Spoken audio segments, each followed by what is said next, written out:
everyone. We're in the Committee of the Whole meeting for Tuesday, July 24th. Health and Squalum Peace Squamish, Owaemeo. Welcome to the traditional territory of the Squamish Nation.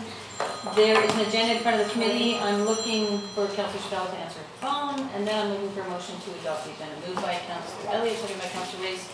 All those in favor, opposed, any motion carries. First up, we have our CFO and the introduction of the purchasing function. Welcome. Thank you, Mayor Heinzman. My name is Christine Mathews, the Chief Financial Officer for the district. We're here today to kick off our purchasing function review. Just going to do a couple things today. We'd like to introduce you to Presentation Plus and Associates, which I will turn over to Larry shortly to do that. And we would also just basically want to introduce that we're kicking off the introduction or the purchasing function. In May, when we had met in Finance and Audit, Council had indicated that they would like an opportunity to meet the proponents at the beginning of the process, provide a little bit of insight and input into how they would like their priorities and things that they would like to see through this review process. So that's why we're here today. We understand that we are in a very tight agenda, so we will probably go through at a fairly high level, but we'll look to you to decide how deeper you need to go. So we'll just be seeking committee input and your expectations today. Thank you. I'll try to talk as fast as everybody else is doing right now to keep this ball rolling, but I'm Larry Berglund, have been for years. I'm the principal of Presentations Plus Training and Consulting. I've got about 40 years supply chain management experience in private sector, public sector, working in the forest industry, public health care, municipal government. I teach some online courses for Athabasca University. I had the great fortune to be teaching last month for the United Nations in Italy on supply chain management around leadership, the business ethics, which is not an oxymoron, and risk management. So that was terrific over there. Presentations Plus does a lot of work in the public arena, of course, and many clients in the private sector as well around policy development, staff training, strategizing around the value for money, which I'm very passionate about, this whole concept and accountability that goes along with that. I was procurement advisor for the Auditor General for local government for about 3 years and had some deep dives into various communities and looking at how they spend money, were they able to measure value for money, and there's probably some room for improvement in some of those organizations. I'm the author of Good Planets Are Hard to Buy, which is all about sustainability and the greening of business practices, responsible business practices. And my business partner, associate is James Jordan. We always call him Rusty. I always have to hesitate to think what his first name is. So he's been involved in public sector procurement for a number of years as well. And if you have any questions as I'm going through this, feel free to fire them out as well. The role in the project is look at what District of Squamish is doing right now, and we'll have some gap analysis, what best practices are in the public sector for large and small municipalities. We certainly keep it within the framework of the trade agreements, which we need to respect, but we also look at areas where we can promote more local opportunities for business practices as well. So we really take a best practices approach to this. We have no preconceived solutions to it. Policies need to reflect the values of the community, and we can certainly do that to ensure that the stakeholders in this community have a good opportunity to engage with the business of the district. Just to reiterate, value for money is what every business is all about. The for-profit private sector, they get it done, but they're only focused on the bottom line, where a public sector entity has to look at a broader group of stakeholders, different expectations, and provide some leadership in these areas as well. So value for money also has to look at the best value in terms of also being responsible for the fiscal responsibilities that they're charged with. And our approach is going to be to certainly meet with you folks. We'll take any input you have and gladly. And we're also going to be sitting down with the department managers. Tomorrow we'll have some other follow-up interviews with some of the folks who aren't here. And we've got a pretty comprehensive checklist, what we look for and what we hear that people are doing or not doing. And we'll be presenting that in a recap report down the road on this. So a lot of interviews with the frontline folks, and then looking at how does that fit in with some of the best practices that are being done in the public sector. So the policies need to reflect the council and your municipal values, which is very important. And I think values have changed so much over the past 15, 20 years. The expectations of stakeholders is far different from what it was a few years ago. We're going to be, or you're going to be moving Squamish, I think, from a decentralized model into a more centralized model down the road. What that'll actually look like, we'll unveil over the next few weeks. You're moving from a tactical, transactional-based, older type of approach to this into one which is much more strategic in nature, and that will allow you to get some scalability with your business models and economies of scale with that. You'll also probably see a shift from a departmental focus where you've got decentralized sewer, water, or public works now looking at what's best for the municipality or the district as a whole as to what's just best for that department manager when they have the autonomy to spend their own budgets within that. So decentralized seems expeditious, but it generally invites a higher level of risk management. Those could be legal risks, financial risks. You'll never attain the savings you can with the centralized model, and that's where we're going to look at moving the district to in terms of overall best value. So at the end of the first phase, we're going to look at current structure, policies and practices in the as-is, and based, again, recapping on the stakeholder interviews. Look at your current policies, which we have copies of. We'll talk with the managers, how they're running their departments, the current documents and templates that you have, and some you don't have that you do need. And we'll look at what's a short and long-term approach to moving the district into a more effective, responsible procurement strategy. And that will come with some economic benefits, absolutely, to complement the other values that the district also has. We'll make recommendations on the resourcing and a reasonable implementation plan to make this successful for the district as well. And phase 2 will be the actual how-to. How do we implement something like this? Can we measure the outcome of this stuff? And I've done a lot of work on measuring outcomes over multiple years. I actually won an award at McMaster University. We ran this model for private and public sector organizations, how to track price changes when volumes change and prices change over time, so we can give you the whole template and do some training on that as well.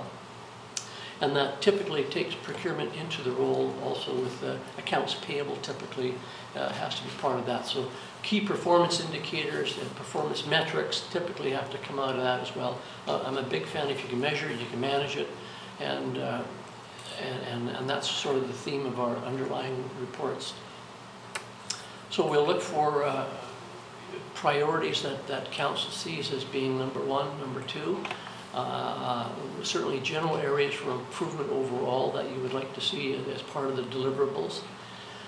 The expectations for roles and accountabilities in terms of if we create a new position, what should that person be doing or individual be doing? How does that complement the other department managers? And typically you're going to allow the department managers to focus on their area of expertise, which is not necessarily on the supply chain side. And the supply chain doesn't know how to put in a sewer system or a lighting, but they know how to look at the commercial aspects and be responsible also for the legal expectations, which is an extra onus on the public sector, again, different from private sector.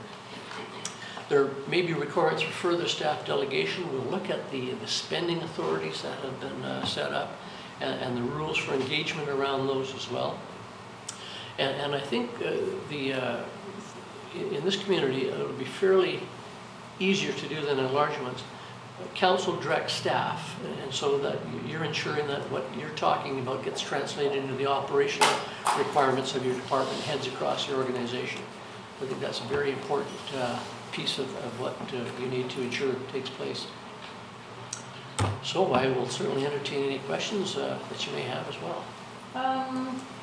Questions at this point? Council races first. Thank you. Is this focused around a position, a person, like a purchasing agent or a purchasing person, or is it around policy? And the reason I ask that is we're a community of 20,000 people, and I guess the question is whether that justifies having a single person with the cost of that person to be this decision maker. Yeah. That's a great question, and it's not uncommon with many of the smaller municipalities we work with. Part of the question is, can we actually justify hiring somebody to make this thing pay for itself? And the answer is emphatically yes. It absolutely is. We always start with policy. You've got to have good policy, and then you look at putting somebody who's going to be responsible to ensure that that policy will be executed in the fashion that, and the spirit that's intended with as well. A cursory look at your expenditures right now, and I won't make any rash projections on this, but I know this is going to have a great payback model for you, as it has with many other organizations we did. We did another municipality about your size in June, May, June, and the savings were there. We did a larger municipality, and I guaranteed them, which is risky, guaranteed them savings a couple of years ago. And I said, you stick to this, there's no way you can't help but hit this. A year and a half later, they had already exceeded those by sticking with the blueprint and the policy that we put in place. So to your question, absolutely there's a payoff for this. You're big enough to justify and warrant that expertise on staff. Councillor Shaw.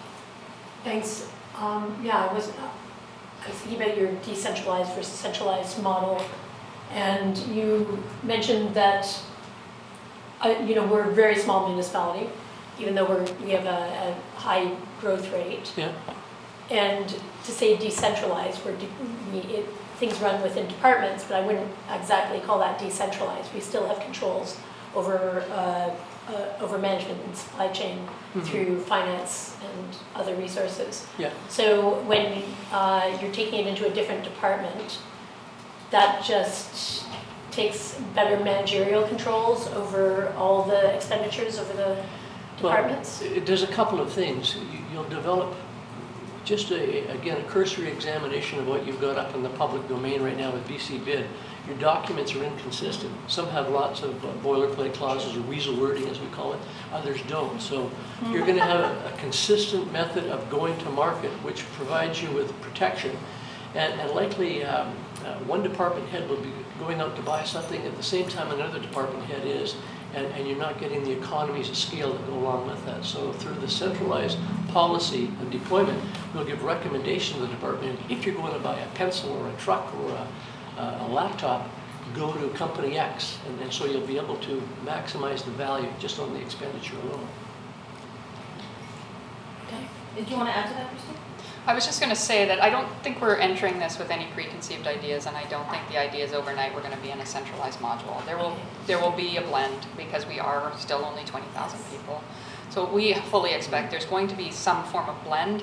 What we've asked Mr. Berglund to do is to look at an implementation plan that phases us into wherever his studies show that we probably need to be. So I think just to alleviate that, I will comment, just because I'm sure it's not comfortable for Mr. Berglund too, that right now we don't feel like we have the best tools from a stewardship perspective. It's very difficult for us to maintain and review. We're often catching purchasing inconsistencies or training problems late in the game. So when we're already about to pay the supplier. So that's where we are hoping that maybe a centralized body, better training of our staff, we're not sure what this is going to look like yet, but some form of centralization of at least the purchasing overview. How that shakes down, and it's probably a blended model for a while, is yet to be determined. That's why Mr. Berglund is here. Thank you, Christine. More of a hybrid model, sure. Yeah, good. Especially in the early days. Yeah. Councillor Hoskin. Thank you. So two questions. The first is related to delegated authority, and you mentioned that would be part of your review in terms of what amounts and what are the rules around that. But I'm wondering if it's possible, if we have this sort of longer term implementation, if you can provide a range of where the delegated authority might go as our budget grows, just to give the community and council a sense of, if our budget's 40 million, you can probably feel good in terms of a risk perspective delegating this type of authority as we get busier. How big does that go? What are other communities doing? I think that would be helpful. Sure, yeah. And I just want the committee to be mindful of the 4 points up there. So we sort of jumped to point 4 right now. That's fine. I just want to make sure, I'll make sure we keep track and do all the points though. Okay. All right, no, that's good. No, the delegated authority spending limits are typically will go into a policy, and they can be revised probably every 3-4 years, depending upon the growth that you have with this. We'll look at the current job titles and the spending authorities attached to them right now, currently, yeah. My second question, one of council priorities was around implementing living wage.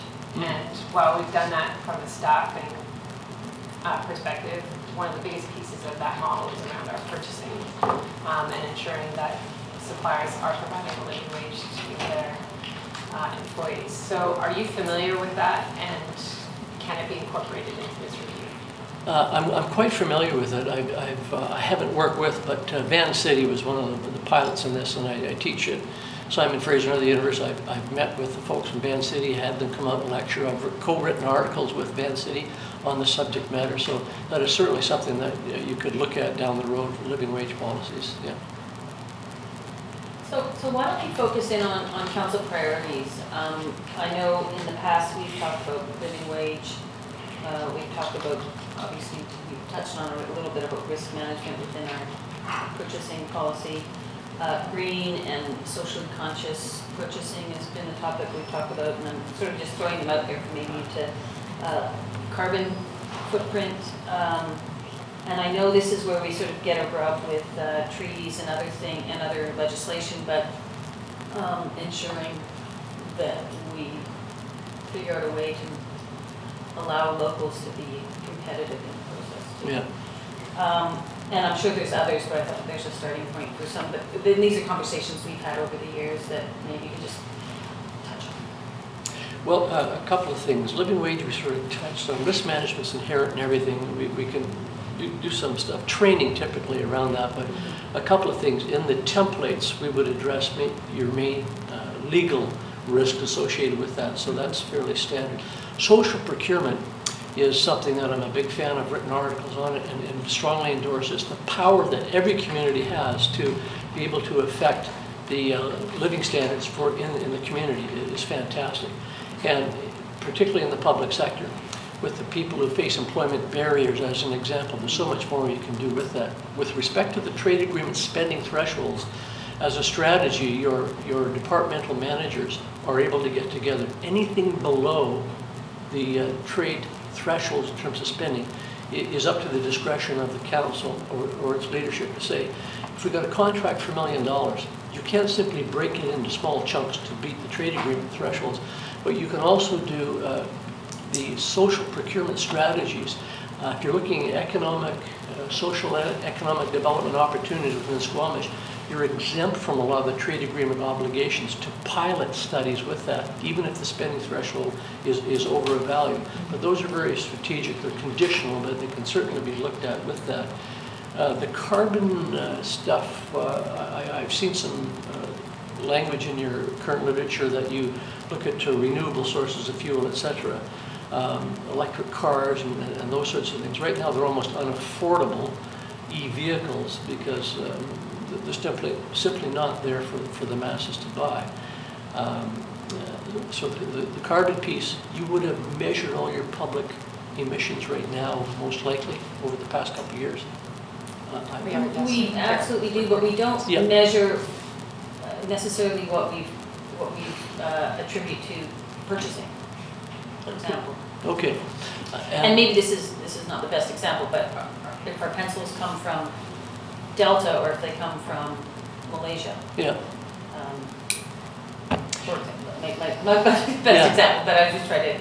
Yeah, the logistics side of the carbon is difficult to do a whole lot with because they either come from Delta or Malaysia in a sense, and everybody's going to bring it in the same logistics route. What we can look at though is what are the green options available for that? What are the carriers doing that are driving it up here from, say, the lower mainland? Do they have an e-fleet or hybrid fleets? Those can be some of the criteria that can be put into it. And we set up years ago, what is the GHG emissions associated with running a fleet? So, and that can be translated into courier services as well. It's difficult to make a big dent in it because for the amount of volume you buy, you sort of get the stuff that comes off the major logistics inroads anyways. So you're saying that's difficult at this point, but it sounds like it's an emerging. It is. There's a couple of things. HVAC systems, for example, are very common. Now, you want to get as energy efficient as possible. there's the smart appliances, etc. There's some downsides to that. I mean, you have to make some options. There isn't a perfect decision with this. Some of the power smart equipment is made with lighter motors. They tend to fail earlier. So we're making trade-offs to save on energy. Somebody's got to manufacture it to produce more energy. So we need to make some, I think when you're informed what the options are, then the decisions are easier to make when we're better informed on them. And those evaluations can be embedded in the policy, so we're making those decisions based on a comprehensive approach as opposed to a simplistic approach. The total cost of ownership, as an example, is probably the best way, and there still has to be compromises made with these decisions for sure. So, but this is why I think when you move away from only a fully decentralized department managed with the best of intentions will often vote in favor of their budget for their department, whereas the whole is looking at reducing GHGs or something that may cost a little more. So that total cost of ownership is agreed to by the municipality as opposed to don't buy something cheap to save money on your budget. What's in the best long-term interest of the municipality? Exactly. Maybe I'll just ask the committee to focus in on the first bullet, council priorities. Have we hit most of them or not? Well, it's a discussion point. This is kind of interesting because when you think about purchasing and GHGs and socially conscious purchasing and so forth, I mean, the question is how far up the supply chain you go. I mean, you can take it to the extreme and go right to where they extract the raw resources and raw materials, and do they use an individual with a shovel, or do they use an excavator with a diesel engine and follow it all the way through? And so the reality is that we can't make that analysis. I mean, we just can't go that far with these individual purchasing decisions. We don't have those resources. So is there more of a common circle, or how far would you look? Are we talking about buying a finished pencil and getting it from Delta or getting it from Malaysia with all the shipping costs involved? Or are we starting to go even farther back? How far up the supply chain would we ever go or want to go? Mm-hmm. It would be difficult for you to say, go deep into the supply chain and really make a difference. 75% of the energy in the world is getting the stuff out of the ground. The stuff that ends up in the little pencil is pretty small in that sense of it. So scalability is difficult, but there are common groups of items. Typically, as you look at the theories around the circular economy, there's common groups of products that lend themselves to be more responsible in terms of just say copy paper. Do you want 100% post-consumer waste content or 30% post-consumer waste content? So then you ask the question, why are we printing anything anyway? You know, so we can challenge yourself in all of these steps. Do you print? Inside joke. Okay. All right. So if we eliminate printing, if we take that as the premise, then we're probably going to be more effective in reducing the impact on the environment. But it's difficult to go too far and measure this stuff. That's the role of academics in a sense. You know, they give us the general rules. Well, and I guess what I was looking for, I mean, is there kind of an industry standard for how far you might go to make these decisions? Is there sort of a standard practice or a best practice at the end? Well, let's just take the managed print services as an example, because that's something you could look at within your sphere of influence here. And eliminating paper, say, in 5 years is something that's certainly doable for your community. That would have a much bigger impact than trying to define which photocopier shouldn't we be doing, or where is it made, or where are the components coming from, and something like that. So almost look at the end rather than going into the chain further. Yeah. Any other council priorities that we haven't listed off? Anything that you think we've missed? No, but I was very glad that you brought up this notion of social procurement, because that becomes a whole philosophy in itself that has a very practical application. If we accept that as, say, the framework, that became the value proposition, then that really changes a whole lot of stuff. And that means you can't buy cleaning supplies that contain volatile organic compounds. Oh, but the other ones cost a bit more money. Yeah, but that's not what we're about. So. No, and the council discussion previous to this has been really focused in around social, responsible purchasing, green purchasing. So it'll be interesting to see what kind of policies come back and today. Sure. What about food items? Do you supply food items or?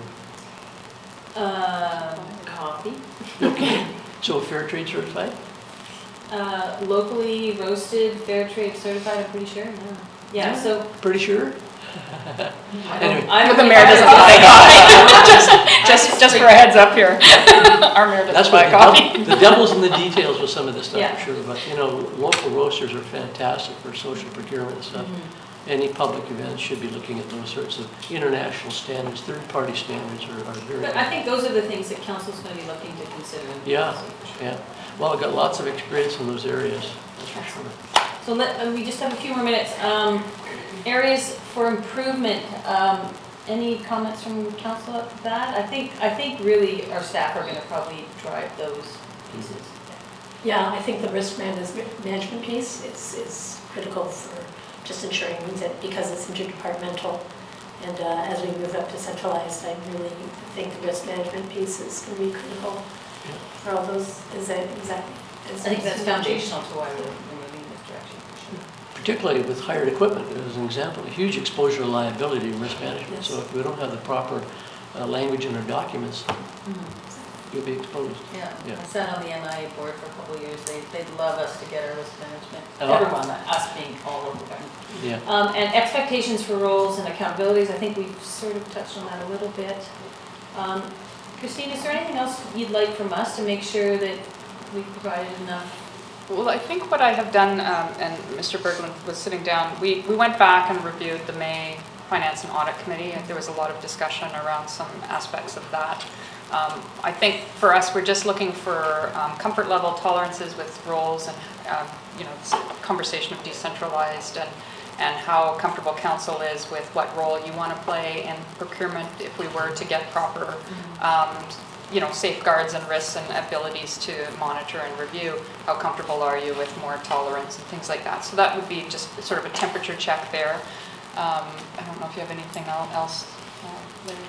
Not too much. We look for opportunities also that we're with cooperative purchasing groups. What else can you ride on to without reinventing the wheel and things like that? We've talked about that quite a bit in the past, and we've done it a tiny bit with Whistler and North Vancouver in terms of really ganging our purchasing together to get better bang for your buck. And I don't think we do it nearly enough. So I think some real proactive ways to make sure we're maximizing that opportunity with our, particularly our adjacent municipalities. Yes, yeah. Even school districts, regional districts.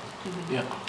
Councilor I know for myself, in terms of roles and accountabilities, I'd like to abstract council more from purchasing decisions. If things are approved in our budget, I'm not sure why we have to approve the tenders. Yeah. I think that we should get a report at the end of the year to provide the oversight that we're not giving everything to the same contractor. But I'm not sure why when we are busy, why we have to sort of give our blessing to the tender process that's prescribed. And there's a lot of rules around it. And so why are we having, 3, 4 come to council to vote on it? It might only take a few minutes, but I'm not even sure why we add any value to that process. So I think the reporting around that has to be there for me to be comfortable. But I'm not sure why I need to approve a tender that our staff have done, Sure. Okay, good point. And if there's a best practice threshold for that, for a municipality of our size. I wonder how much our community would would accept that, though, when there's multi-million-dollar engineering contracts coming. I think that that is a managerial control, is having elected representatives actually approve contracts and look at procurement and read reports of engineering, and that is our job, is looking at how we spend our money on infrastructure. You could make the same argument for any decision, is why not just have staff make all the decisions and not come back to council, because it's clear in the budget. You just approve a budget and then go forward. But I really think that one of the key managerial controls is for finance is coming back to council with the larger spending amounts. Pencils I'm not so concerned about. Yeah, that's good points. Well, I think we're trying to figure out what that threshold is. Yes. Councilor. Yeah, thanks. And frankly, as a councilor, I don't know that we do have any particular expertise in these things. We're drawn from different occupations and different backgrounds. So I'm kind of, where Councillor Elliott is, sort of separate council from the direct decision making. I think the oversight's important, and there's some policies around oversight, and the one that was touched on earlier that I seem to get in this debate every council term at least once is whether or not there's some preference for local contractors, for example, and what are the pros and cons of that. And up until now, we've decided not to do it because we're looking for the best bang for our buck, but are there other things around that? And so I think that kind of thing that is a very sensitive topic of the community. If they see all the contracts going in one place, they wonder what's going on. And if there's no locals that are being successful, then they also start wondering what's going on. There may be nothing going on, but the policy has to be pretty strong around that part. But I tend to agree, particularly with some of the smaller ones, and the more technical bidding. $1 million sewer pipe contract, what do we know about that? Frankly, it's not what they taught me in law school. So that kind of thing, I think we can kind of step back and just make sure that the process has been conducted properly. Yeah, okay. We've got to wrap up, Councillor. Thanks, just quickly, if you use the argument that we're not educated in something so we can't make a decision, we'd have to remove ourselves from most decisions. So I would disagree with using our education as a basis for making decisions. So yeah, I still do, if it's $1 million and a contract coming back to council and we're deciding on a sewer program and we had choices of whether to do one neighborhood before another, we may have preferences. So I don't think you can use the level of education at council of whether we're adequately educated to make decisions on pipes and sewer, because that is our primary function, is pipes and sewer. So we can disagree about that, but I would still like to see those things come back to council. I think, maybe just some final words, I think we're looking for something that builds trust in the organization. I think that's important value proposition. And that trust is built through really good, robust processes and transparency. So we're balancing efficiency with our responsibility to the public. Yeah, absolutely. And we want to come back with some real sound suggestions on how we do that. Okay. Yeah, I hear you loud and clear on that for sure. Awesome. Unless I see another hand, I will say thank you very much. Thank you. And just Christine, just so we know, this will move to your work with Larry, and when do we anticipate it back in front of him? Well, we're doing some interviews in the next 2 days, but of course some of our key staff are away right now, so we'll probably have a little bit longer. We were hoping to have phase 1 done in September, is that fair? Yes. Okay. And then we would decide from there through that, recommendations from that, what phase 2 would look like. And again, that would be where presentation plus supplies support to us in terms of potentially how we hire, best channels for hiring, perhaps some assistance with hiring, as well as reviewing our policies, templates, and some of the tools assisting us with rolling out what would be maybe the next steps with Business World to make procurement and the tools available to us to do a more fulsome oversight role. And some policy pieces back on social procurement. Yep. Awesome. Thank you. Good, thank you very much. Next on the agenda, we have our youth engagement presentation and final report. Welcome, everyone. Come on up, come join us at the table.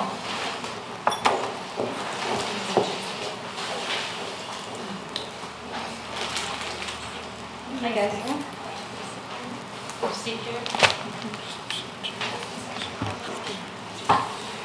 Thanks for coming in on a beautiful sunny day.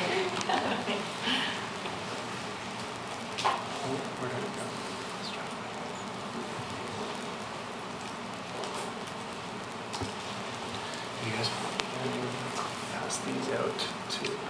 Hi Karen, hi Jen, if you want to join us too.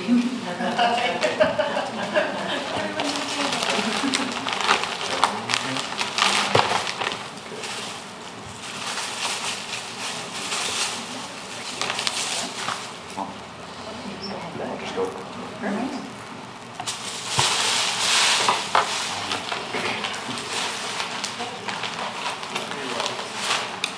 Thank you. Thank you. Awesome.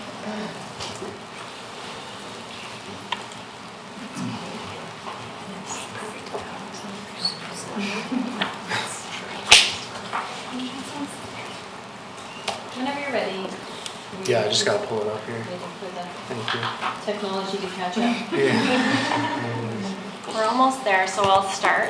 My name's Devin Guest. I'm Manager of Arts and Culture here at the District of Squamish, and I've been the liaison for the Youth Engagement Strategy with Sea to Sky Community Services. So I'd like to introduce you to Alex Anderson, who has been my point of contact on the project, the outgoing Manager of Outreach Services, and Pierce Mundy, the Youth Engagement Strategy Coordinator. Pierce will be guiding the presentation today, and I think we are moments away. We are. Have the younger generation show me how this works. I'm not wild. All right. Yeah, so most of you have one of these report cards in front of you. Just a quick note ahead of time, this isn't the absolute final draft. There were some issues with the printers, so I'm dealing with that currently. But it will look very, very, very similar to this. Just a few simple changes will be made. Yeah, so the youth engagement strategy. Last time we all got together, we had presented kind of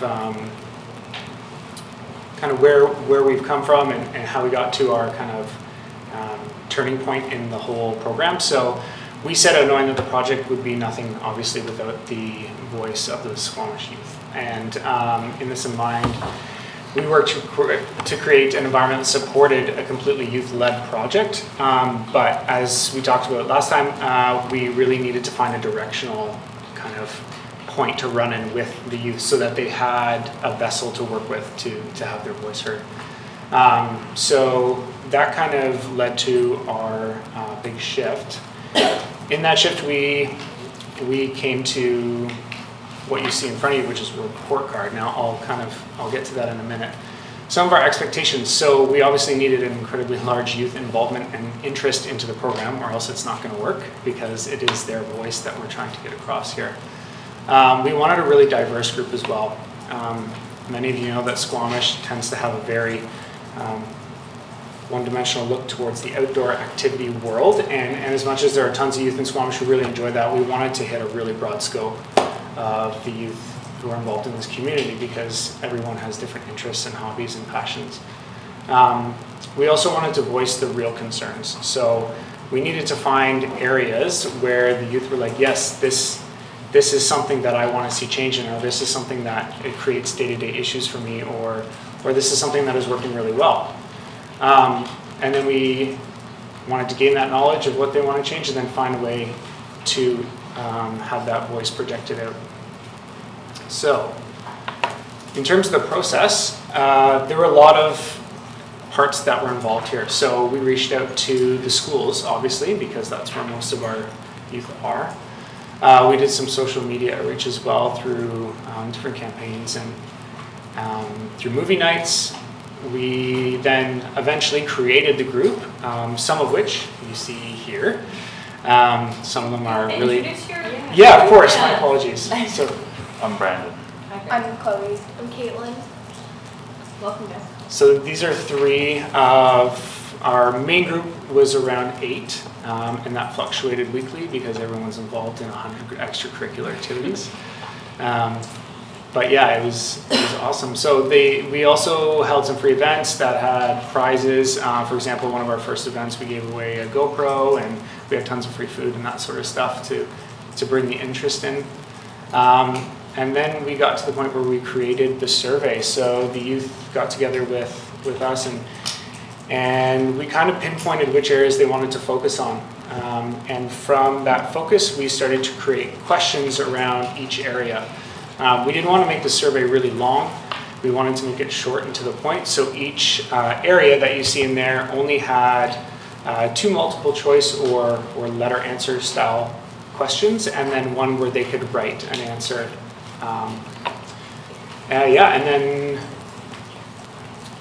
further, We also had weekly team meetings, team building events. We had a whole bunch of different little kind of sessions that happened. So we worked with Big Brothers Big Sisters. We had a social media workshop. We worked with Karen Elliott and Sarah Janet, which was excellent to give the youth kind of a better idea of what things look like on this side of things. And we had a little video from the last presentation about what it's like to be youth in Squamish. On the youth side of things, this is where these guys really stepped up and helped us out a ton, is they went into their schools and bugged their teachers and principals and counselors until they said, fine, we'll let you do the survey during class time, which was fantastic. And that got us a lot of surveys completed. Just over 100 completed surveys from the Squamish.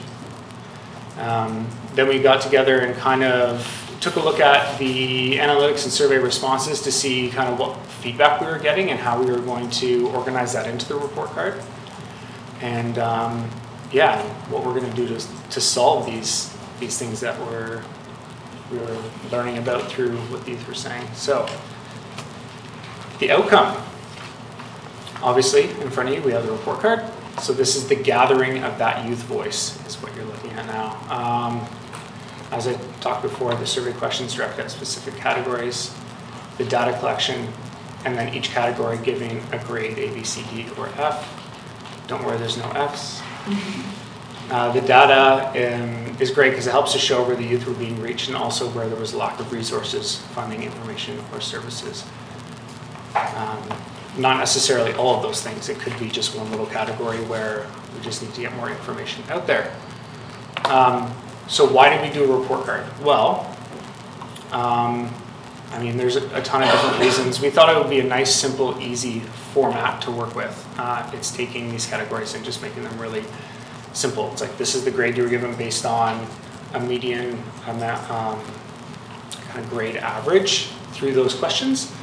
And it gave us the opportunity to identify areas of potential for shared work between the youth and the community and the district of Squamish. So our hope is the information will provide a more clear vision of change for our greater community, and then we can all work together to take steps in the right direction. So, the report card.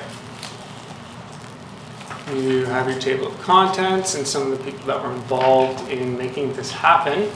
So the first page, I'm not going to go into it in too much detail because we kind of just talked about that, but this gives you, or whoever the reader is, an idea of what the YES program was all about and the categories that we chose to focus on. So youth voice. This is, these questions were directed at seeing how the youth feel heard. So the grade was a C. So you can see there in the questions, how would you grade spaces and places where youth can have their voices heard? And they were just given the option A, B, C, D, or E. And the same, how would you grade the community's ability to respond to your needs? These are obviously really broad questions and they can involve just a really big area, but we just wanted to see how the youth felt they were being reached and if their voice was being heard, or if they felt like their voice was being heard. The last question, if you could change one or two things about how youth have a voice and influence planning and decision making, what would they be? You can see there's a bunch of different things. This is not in a particular order, but these were a collection of the top responses. So classrooms being a safer place, youth in city decision making, however that looks, online forum where the youth can chime in, youth city council, youth involvement in city planning, and a citywide youth day that kind of gets more information out there. And of course, a movie theater, because that's what we all know needs to happen.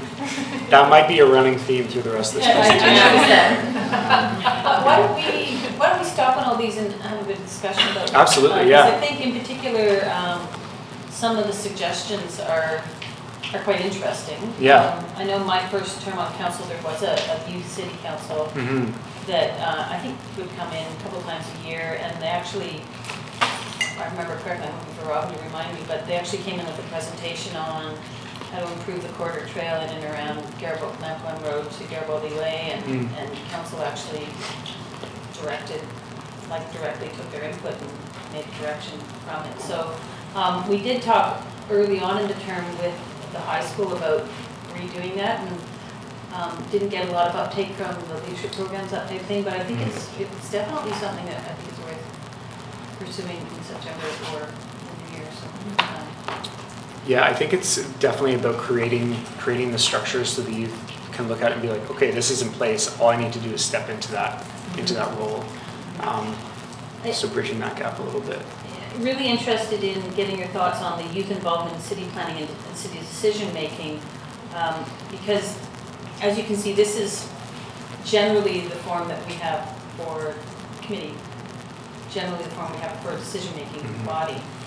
We do have youth representation, for example, on the Public Art Committee, and have had some success in terms of coming to those meetings with varying people, and they've contributed really well when they've been in the room. But it's not, I'm looking to the youth maybe to give some, this isn't necessarily an environment that might inspire you guys to come down and sit around a table and discuss things. So, but it would be good for us to sort of think about how we make sure that in committee we're doing things in a way that different generations can feel value in and participate in. So I'd like to understand maybe your thoughts on what you see as what that involvement in decision-making and city planning may look like. Is it more youth representatives on committee? Is it a youth committee? Is it an online forum? Is it just anyone like to? I don't mean to put you on the spot. No, You it's don't okay. have to. You know. I think within that, if I can help kind of prompt you guys as to what I overheard in our conversations is the hope is in this specific area is to bring that up like we've talked about now, and then the next step is to figure out what that looks like and create those, I think, brainstorming opportunities before we run into this and try to figure out what that is exactly right off the bat.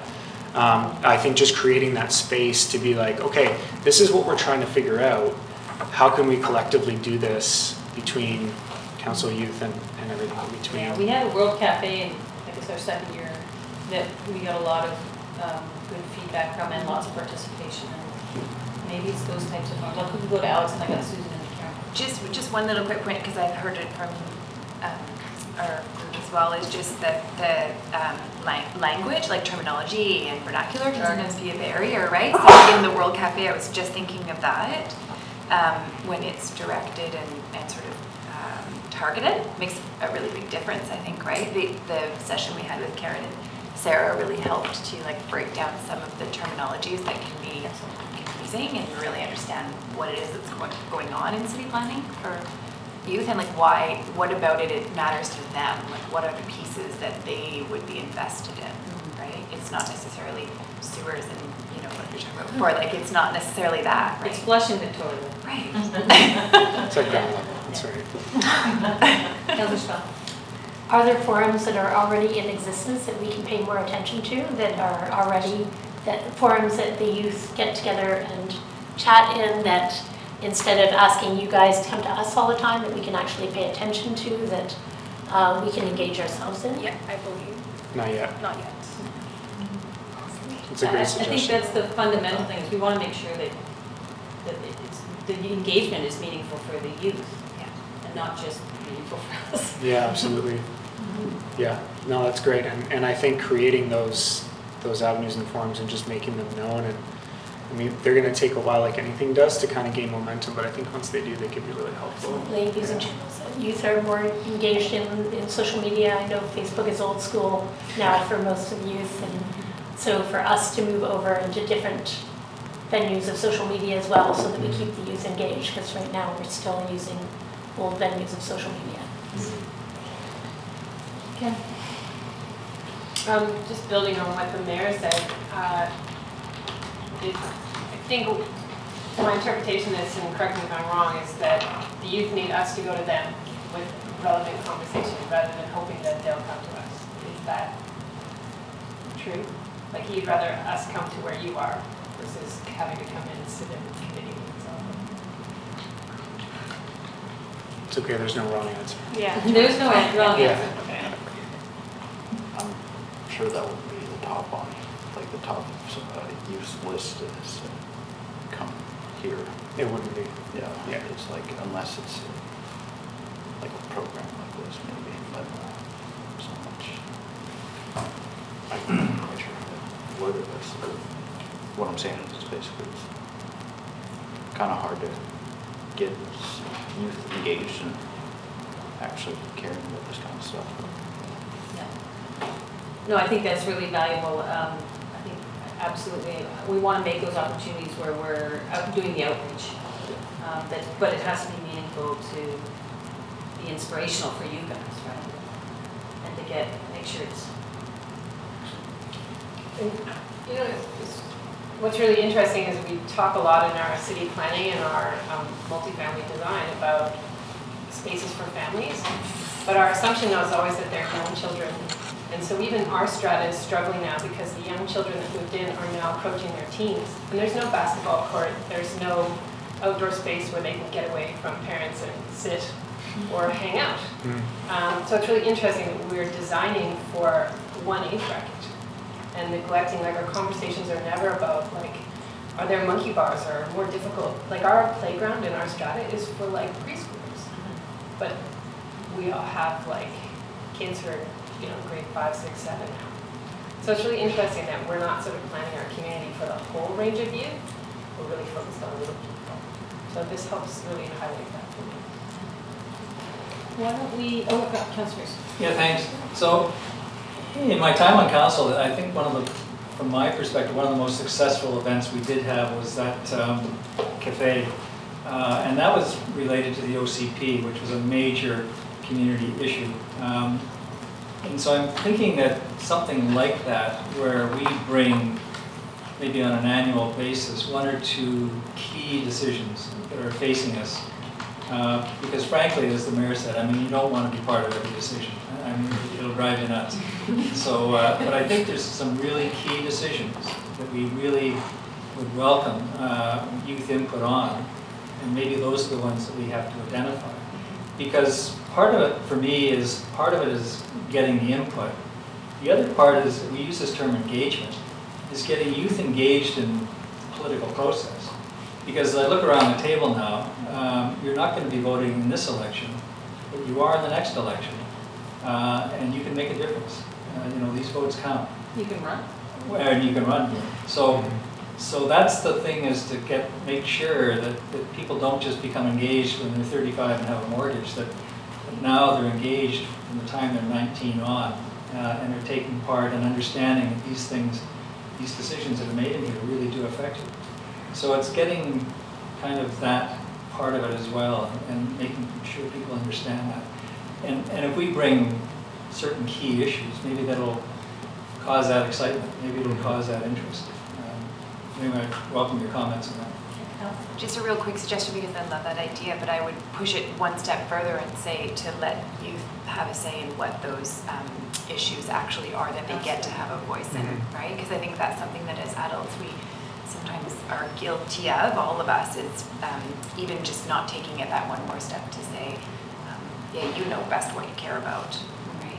Because that's beautiful. It's such a great idea to have a huge venue where you can give just a huge amount of data and input on things that really matter to them. Awesome. All right, let's go on. All right, mental health. So this was a really interesting one. The overall grade, although between, you can see there was a B on the first and a C on the second one. The overall grade sat around the C because we weren't going to do pluses and minuses this time. So how would you grade the accessibility of mental health and well-being support for youth in Squamish? The second question, how would you grade Squamish when it comes to advertising and sharing mental health and well-being support for youth? So these were really interesting, and I think the feedback that I received the most was the mental health category in the school system. And again, this is just, I'm just speaking these out loud so that we're all on the same page, was lacking. I feel like a lot of the youth didn't feel like they could trust the quality necessarily of the counseling they were being offered. And they just didn't really know where else outside the school they were able to go when it came to, and we're all aware that there has been a lot of hard things that have happened even in the last year with the Squamish youth and some of the struggles in that area. So, yeah, do you guys want to speak to this at all? Out of a personal experience, I find that the counselors at House Sound kind of tell you how you feel, not you tell them how you feel, and they make choices to help almost themselves, not the students and the youth. And I find that the youth don't get what they need at all, really. But yeah. Yeah, I mean, mental health is such an important and foundational piece to any community, and we certainly, as a local government, I think one of the things we really explored through the OCP was how our built environment and that type of thing play into the general health of people in the community. And mental health is a big part of that, and one example of that is obviously the connection people feel to nature is often very much helpful in the mental health context as well. So us understanding those decisions on health is really important, and we're trying to figure out how we embed that in policy. With regard to mental health, it's not a direct responsibility of local government, but we do see our role certainly in advocacy and trying to understand and bringing parties together in collaboration. So we need you guys to be inputting into that, because it's not necessarily in our core competency. So we really rely on your input to make sure we're advocating properly for you guys. There's some crossover here with the school district, and I'm wondering if you're presenting your findings to the school district and when that might be happening. Yeah. You have already. Yeah, the school district, the ones who have been a part of the survey, we have been in touch with like the counselors there and teachers and principals. And this is something that we obviously would like to incorporate and make sure that they're aware of as well. School board though? Yeah, I mean, There's no particular plan to do that. I think we're a bit bound by the timeline of this project and that it's coming to a close, and there isn't right now any funding or plan for what to do next with it, although that's something we certainly want to explore with council. It's interesting because there's some synergy to be had between us and the school districts in addressing these, but we need the school district on board. And we can try to advocate for that. Thanks. The advocacy with the provincial government, I think, is enormous here, and over this term in particular, the difficulties for youth with mental health challenges or addictions is that we don't have any resources in town. We have anybody that's suffering addiction has to go down to Lower Mainland, and even in the Lower Mainland, there's very little resources for youth.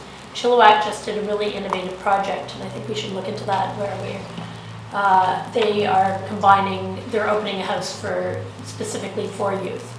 And we also don't have youth housing for anybody that has to leave. Everybody has to leave the community, which is really distressing. I think we can do a better job of advocating for those services in our community, because when the resources are completely lacking and you don't have an opportunity to actually engage in treatment plans or obtain counseling, or you're on a wait list with 200 people, it leaves our youth at a complete deficit with resources that they can utilize. And school counseling is one thing, but professional counseling is an absolutely essential resource in the community. So I think advocating with the provincial government on making sure that we have funding for those resources in our community is essential. Absolutely. One thing a word I was surprised not to hear in this, and maybe just the question of the word so it didn't come out, is bullying. And how that affects obviously mental health and well-being of youth. Did that come up at all in the survey, or? Yeah. I mean, it's tricky. I think when because we only focused on 6 specific categories, I think our answers came into those specific categories. But bullying could have its own survey. It's a huge issue, and I think obviously it is going to be incorporated into these answers without it being the actual, yeah, exactly. And unfortunately, we just don't have that for you right now, but yeah, you're absolutely right. It is something that is, something that affected me as a youth, and I know everyone here has been affected. Just a little cognizant of time, Councillor Rayson. Well, just on that point, is that, in the previous one, the youth voice, is that to make classrooms a safe place? Is that what that's talking about? Yeah, that is directing that towards youth feeling safe in their classroom based on bullying, and that's, Among other things. Yeah, absolutely. Thank you. Not to diminish the importance of transportation, but I'm just cognizant of time. Mhm. Any highlights you want to outline on the transportation one? I mean, the Greyhound bus just closed down in Squamish, like all these seats, and now we can't really get a bus to Whistler or to Vancouver to go to the movie theaters, to the escape room and stuff like that. So we're kind of limited to the options in Squamish, and there isn't that many options in Squamish. Absolutely, we are 100% concerned about that, and you may know we're working with the other municipalities in the corridor and the provincial government on regional transportation options.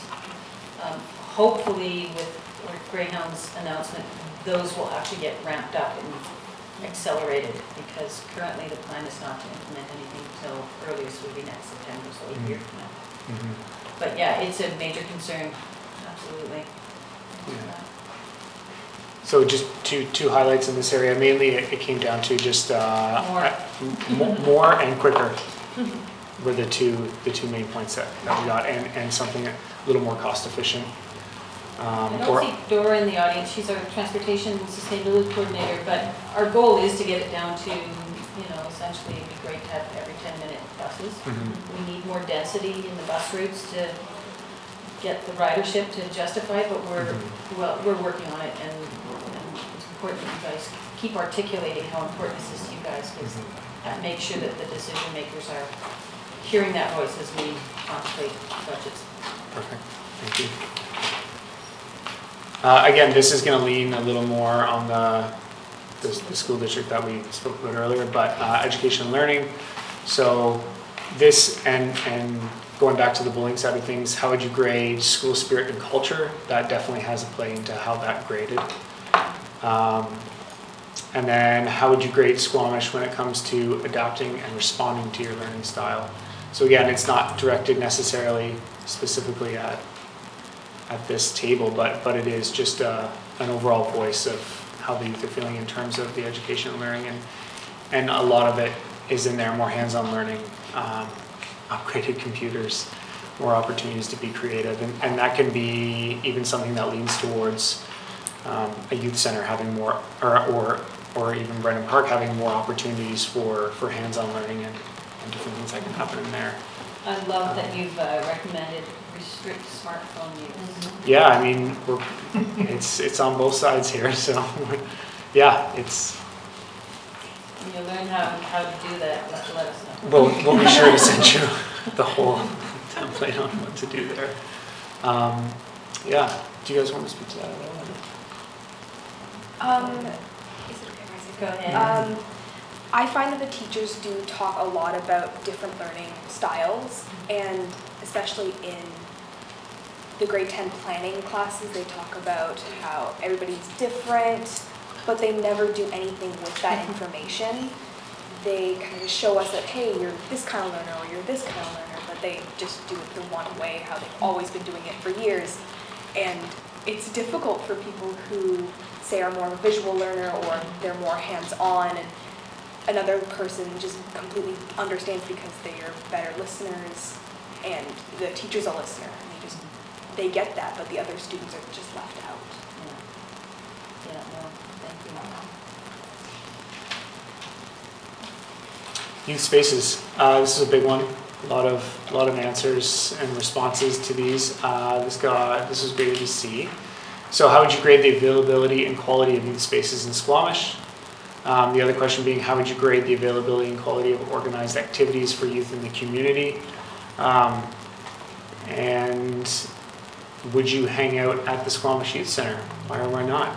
I feel like it was an important question to ask, because you know, I've worked as well at the youth center and spent time there, and it can lean towards one demographic of youth, and oftentimes some people find it's like a home away from home, and some people feel like there's no way they would feel safe there. And yeah, I mean, some of the responses, it's scary and it's in a bad location. If there was less stigma, no kids vape, smoke, and use drugs there. And that's not necessarily saying that they're going into the building and doing drugs. That's not what's happening. So let's make that very clear. This is not a drug use area. But what happens is you get a collection of a lot of people, and then they distribute within the area surrounding, and that can be kind of something, I mean, it happens everywhere, but the question was focused on this particular place, and so this is where we're getting our answers from. Well, this is a really important question. Yeah. As particularly as we look to build a new youth center, how it's done, where it's done, and one size fits all may not be the answer. Yeah, is that partly because of visibility? Is visibility the issue there? The one, it's kind of hidden in the woods. Yeah. You don't really see it. And we had this issue come up in council, it was last term on a different deal. But it was a recreation thing for kids. And there was a question whether the location was suitable, at least in the minds of some people, because of lack of visibility. And you look at some of these things, like the skateboard park, for example, in North Vancouver, which is wide open on Lonsdale, and you can see it. And so there's a certain amount of safety just in that visibility. But the youth center is buried back in the trees. It's kind of not visible unless you're right on top of it. It would be interesting to hear the difference in opinion if that building was brand new, tucked in the woods. I feel like it would give a different vibe, but on top of it, yeah, it's not a place where you drive by and you're like, oh wow, cool, there's so many people out there, I want to go see what's going on, right? You're right, it's completely surrounded by trees and you can't, unless you know it's there, you don't know it's there. What about you guys? It's an old RCMP. Yeah. Police building. Yeah, no, for sure. It's the visibility thing is kind of. Hey, Brandon, Oh, I'm just sorry. a little bit Sorry, louder, yeah. sorry. We just want to be able to hear what Yeah, it's kind of how it's hidden in the trees there. I've actually run for my gym class. There was a group of people in like a circle there, and I'm pretty convinced that it was like some sort of like maybe drug deal or something, because they looked really sketchy when they were running by. And I've looked out the window, and there's people taking, I guess, bomb hits. Like, it's not very. Lots of people, you don't use it for what it's intended for. So it's kind of given a bad name, but it is true. Location is sketchy, and sketchy people do hang out there. But I go there periodically. So I kind of see these people they talk about in the survey. I also do see the same thing because I was also in a gym class, and when I'd run by, I'd see kids vaping, smoking, doing whatever, and it doesn't give off the best vibe, especially for students who are looking for help. It doesn't feel safe. That personally for me, for others, as it says here, yes, it's a nice place with events. That's their opinion. For me, it just doesn't give off a very safe environment. And it just, if maybe it was renovated, or that we found a new location for it, more out in the open, not hidden away, I feel like that would be better for the youth to see. I think this is a really good discussion point that we don't want to lose track of and really focus in on it in September. And I think that there's a big conversation that we can engage. I think this is, I'm really glad you guys focused in on these things. I think it's certainly something we're invested in. Yeah. We want to make sure it's meeting its goals and needs, and you guys are the best ones to help us with that. So, For sure. okay. And just, so visibility might be one issue, but the other is location. Is it best to be next to the high school, for example? Is it best to be somewhere sort of near Brennan Park? Is there some other location for it? And you don't have to answer that today, but that's the kind of input I think would be very helpful for us, because I think we all can see the writing on the wall for that building. It's not going to last forever. And we're going to be faced, not this council term, but probably next council term, with somehow replacing that. And so that kind of input, I think would be very helpful. Just really quickly, I think I really look forward to the further conversation, and I think it would be really good to include in that conversation about what different young people's understanding of safety means, and what they need to feel safe, because clearly in these answers, some people are very clearly feeling safe and some are very much feeling unsafe, and so those are two different definitions of safety for two different people, right? Awesome. One more. Okay, arts and entertainment. So how would you rate Squamish when it comes to local arts for youth? They got a C. And how would you grade Squamish's variety of entertainment for youth? So obviously, as you look to the right, you're going to see that familiar movie theater, bowling alley, or indoor activities. So I think the consensus that we found with all the answers that we got were, we have enough youth in this town to start putting in some places for them to hang out. And we need that. And when you have a place like a movie theater or bowling alley, I know it's not the youth center, but generally when people think about that, they don't think of it as a scary or unsafe place as well, right? Because you have people you have security, you have the general public there all the time, and I think that promotes a pretty... It's interesting because a movie theater, in theory, and a bowling alley are private sector businesses. An entrepreneur will see a business opportunity, and if there's money in a bowling alley, they'll make a bowling alley. If there's money in a movie theater, they'll do a movie theater. I think there's a couple roles we can help out with. One example is Penticton. A couple years ago, they said a movie theater in downtown is really, really important, and they facilitated rezoning. They did a whole bunch of parking variances to make it financially worthwhile. They really incentivized it. So I mean, if this is something that's really important to the youth, and our youth population is doing nothing but growing, are those the types of things that future councils will want to look at? Or is it something that we say, if we're designing a new youth center in the future, do we design a little theater as part of it? A little meeting space that can be converted into a theater, and then you can run regular programming that makes sense of it. So I think there's multiple approaches we can. But fundamentally, if we're looking for a bowling alley or a movie theater, it's private sector, and how do we encourage that type of business growth economically? Yeah, and in the meantime, if the youth center or Brennan Park or whatever is going to be getting ramped up, having a place like a little screening room that you're running, licensed movies out of is a huge step in the right direction for sure. Even as an interim step, we have a little 40-seat theater at the Adventure Center. Maybe there's once a month there's youth night at the Adventure Center. I mean, it's a baby step, but is that something that you guys would like? And obviously, that transportation to get there is important too.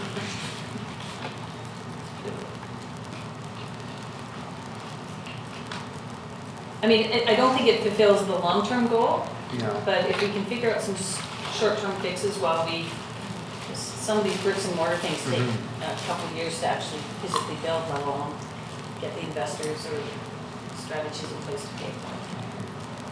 But we'll rely on you guys to make sure anything we can support and we can do,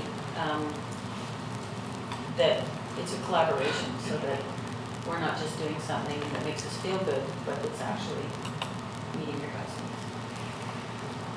Thank you. So demographics.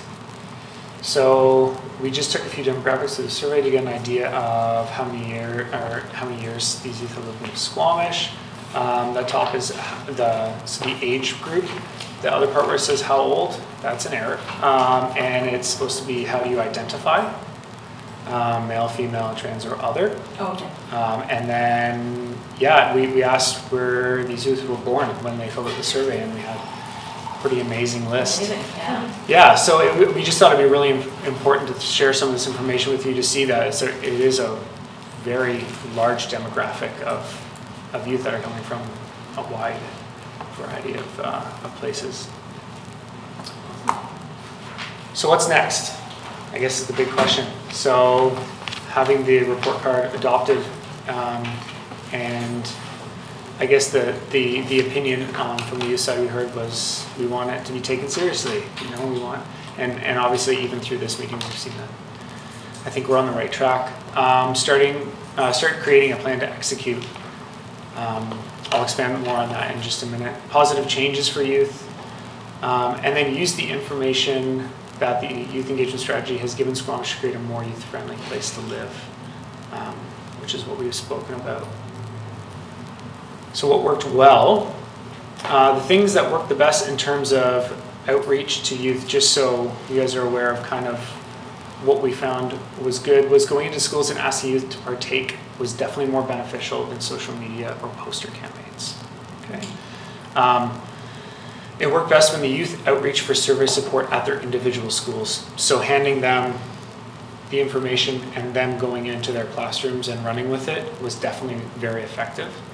Avoiding email communication, but using text and social media messengers was the best form of communication within the group itself. Asking which activities they want to partake in rather than planning and inviting. So it was pretty obvious right from the start that I could plan an activity that I thought was cool, that wasn't that cool, and they wanted to let me know it was cool and let me plan it after that, which is awesome. And then initiatives, contests, and prizes. So if you want to get a lot of youth to something, make sure there's some cool prizes that they can win by showing up. Like a GoPro.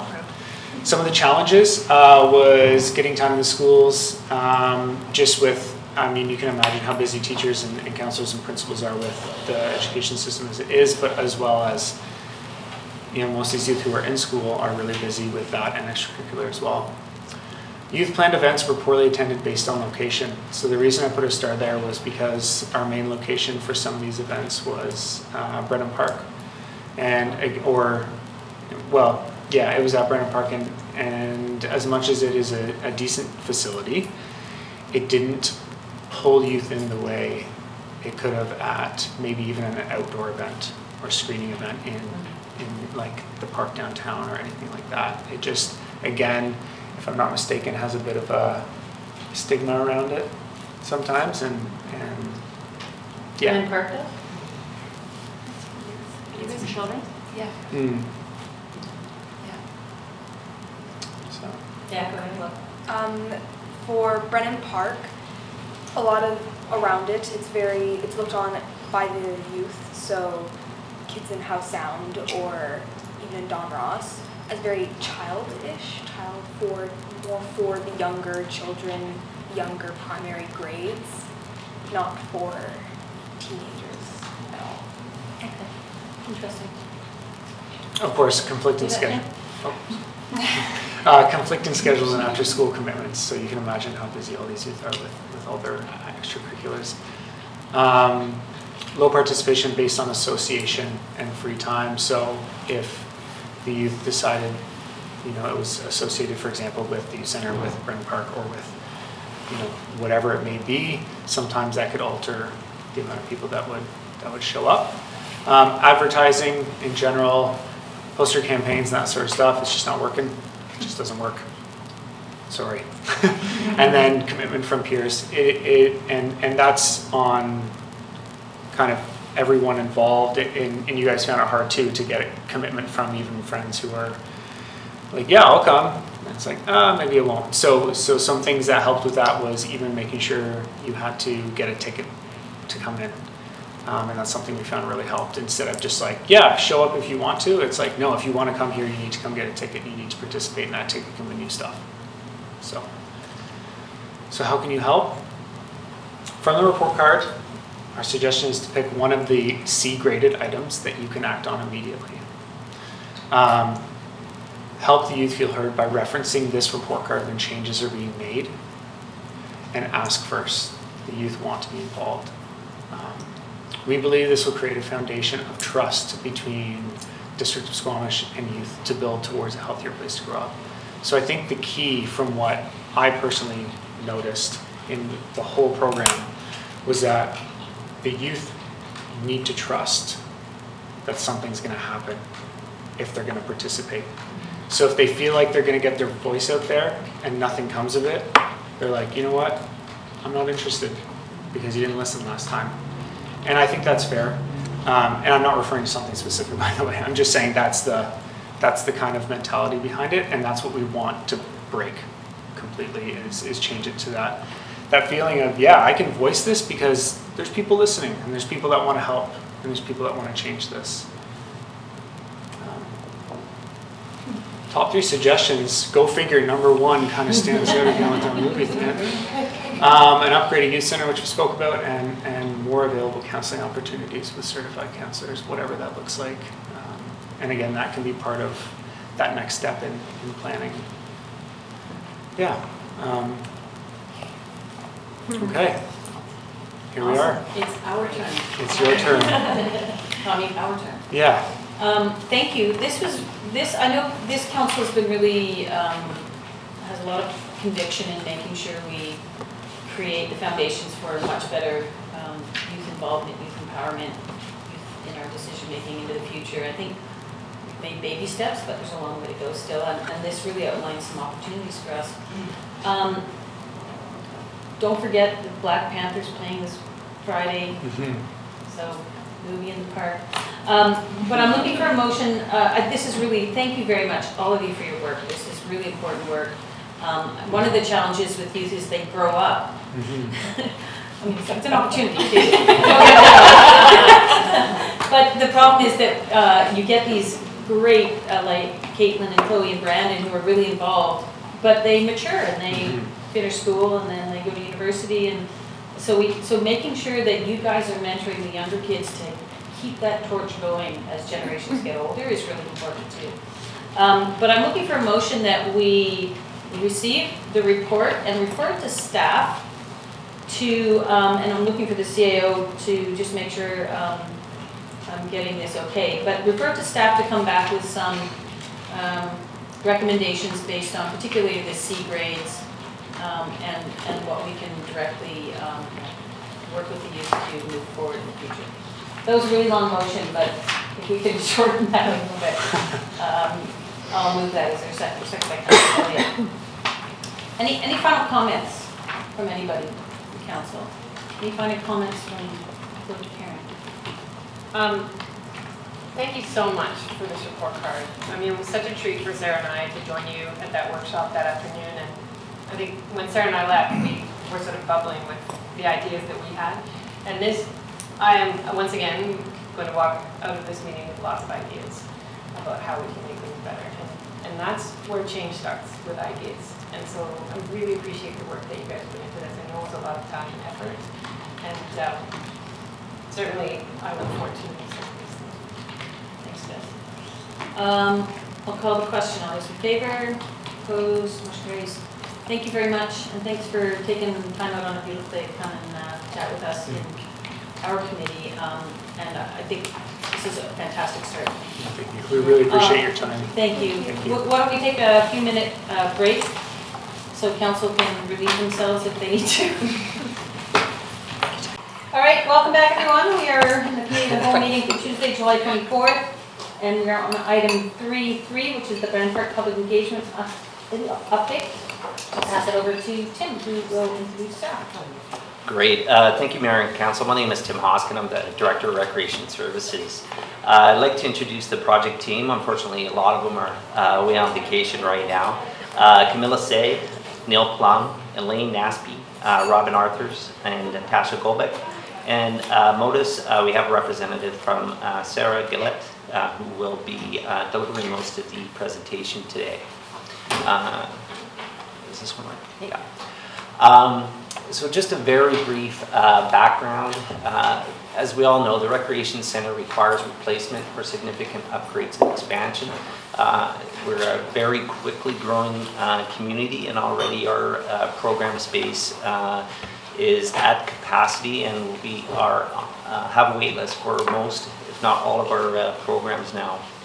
The school district is also at capacity, and as we just heard, the youth center building is at end of life, and a new space should be considered at the recreation center and other places as well. The 55 Activity Center is another facility that we have, and we have expanded the open time there significantly. But this improved program space for adults and seniors. It did not address children and youth where we're seeing the biggest pinch point. Also, as well, the Brennan Park fields and lands require clear direction to guide long-term decision-making.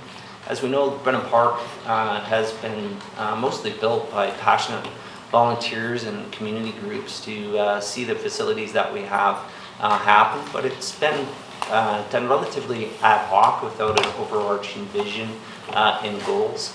So part of the second part of this public engagement was to ask the community to build a long-term vision and values to help council and staff and the community have clear direction to guide our long-term decision-making. Just a little bit more background. If you recall, on I believe it was February 20th, there it is, we had a great discussion with council. Casting and Architecture was here and presented many different options on a way forward with the recreation center. And council endorsed that, and in addition, asked us to bring forward a few more things for discussion with the community, including pool expansion, use of airspace, higher stories. So in essence, that there's expandable space and space for our partners in the short term, as well as to look at revenue generating opportunities and partnerships, and that's a very good fit with airspace. Consideration of arts and event space and options presented should also include the most effective option and a cost comparison to a brand new facility. And the second part of the engagement, of course, was around the surrounding fields and lands of Brennan Park. So I'll introduce, or reintroduce Sarah Gillett, and she will manage the majority of the presentation today. Great, thank you, Tim. So my name is Sarah Gillett. I'm the engagement lead at MODUS Planning, Design and Engagements, and I had the pleasure of working with the Squamish District staff on supporting this engagement process around Brennan Park Rec Center, as well as the fields and lands. So I'll give an introduction to the project. I'll talk a bit about how the process was framed and key messaging, and then basically do an overview of what we did, who participated, what we heard, and I'll take some questions and then pass it back to Tim for next steps. So to warm us up, we've just got a few photos up there from the public events that were held at Brennan Park on the dry slab. So what you're seeing is people looking at some welcome boards that kind of have some of the key messages and framing of the process. There were a series of boards where people were voting or ranking using stickers. That on the left-hand corner is a graffiti wall where people were drawing and writing their vision for the future. And then at the bottom corner there, that's the kids' table. So that was important, not only to give kids a specific opportunity to draw some things that they wanted, but also let the parents do the event. And so they really appreciated that as well. So as Tim introduced, this was really a two-part engagement process, but these events happened concurrently. So the first process is really specifically about the renovation, expansion, or replacement of Brennan Park, getting people to weigh in on those options that Tim described and let us know which they prefer and what's missing. And then the second part was much more kind of high level in terms it was aimed at visions and values. So really an exploratory discussion to really get a sense of the full range of community needs and activities that could be accommodated over time in the fields and lands. And these pictures on the side are some of the products from the kids' table, so some of them need translation. Water slides were a very big theme, so the blue squiggles are definitely water slides. We have a jacuzzi, air house that's like trampoline, jumping, splash park, gymnastics, an area just for fun. It's also up there. Okay, so framing and messaging. So this is one of the visuals that a participant would have seen on the welcome boards at the public event. And so it situates their involvement in this broader process, which really started, as Tim mentioned, in February 2008 with the report to committee where concept plans were presented based on community input from the 2012-2013 Parks and Rec master plan. Then in May 2018, it describes the development of this two-pronged approach to the rec center engagement as well as fields and lands. And then gets into our current engagement activities, which were an online questionnaire, 2 public visioning events, which takes us to now, presentation to council. The other really important framing piece was framing this in the context of the district's broader facility upgrade and replacement needs. So this diagram here has us, this engagement is the start. The next stage being the real estate and facilities master plan. The next phase being applications for grant funding, corporate sponsorship. The next box being a Brennan Park master plan, and the last box specifying that the financial impacts of the community will be brought back for discussion prior to any final investment decision. And the text on the left there gives you a sense of how this was introduced as on the online survey as well as in the public events. And this, we're really trying to strike a good balance of leaving the space needed for communities to share their aspirations for Brennan Park, while also being clear about the broader facility upgrade needs and replacement needs and the need to identify funds to complete this work. So, I apologize, the writing is a bit small, but ultimately the engagement focused on these 7 questions. For the Brennan Park Recreation Center, the first question I describe as sort of the temperature check on increased funding question, and asking people to rate their support for an increase in investment in Squamish recreation facilities, recognizing that the larger the investment, the larger the need for funding mechanisms such as property taxes, user fees, grants, borrowing, private sponsorship. After this question, we presented the 3 options. So the two upgrade to renovate options, and option C being the replacement option. And for each of these options, there was a series of features and considerations and a price that community members could look at. Next, we asked them to consider this idea of phasing, sort of introducing the idea that an upgrade or expansion would require a phased approach. And if we were going to phase this, which phase you think is most important? And then finally, what did we miss? An opportunity for community members to say what was not represented in those 3 options that they felt were missing. Then for the Brennan Park Fields and Lands, the questions were 1, values questions, or asking people what values should guide future decisions about Brennan Park Fields and Lands. An activity and questions around activities that they do now and activities they would like to do in the future. And finally, a vision question, really getting people to describe to us what they see happening in Brennan Park Fields and Lands in the future. All right, so how did we get answers to those questions?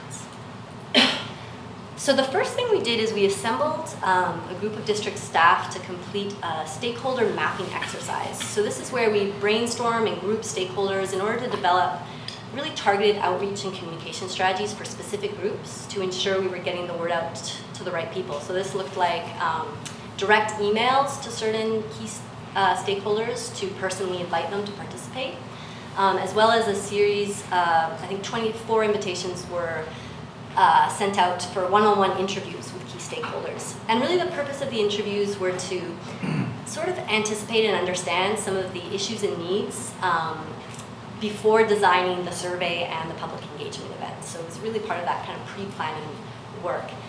The other goal of those interviews was really to make sure that we were activating key networks in the community and that they would be able to spread the word amongst their networks about this process.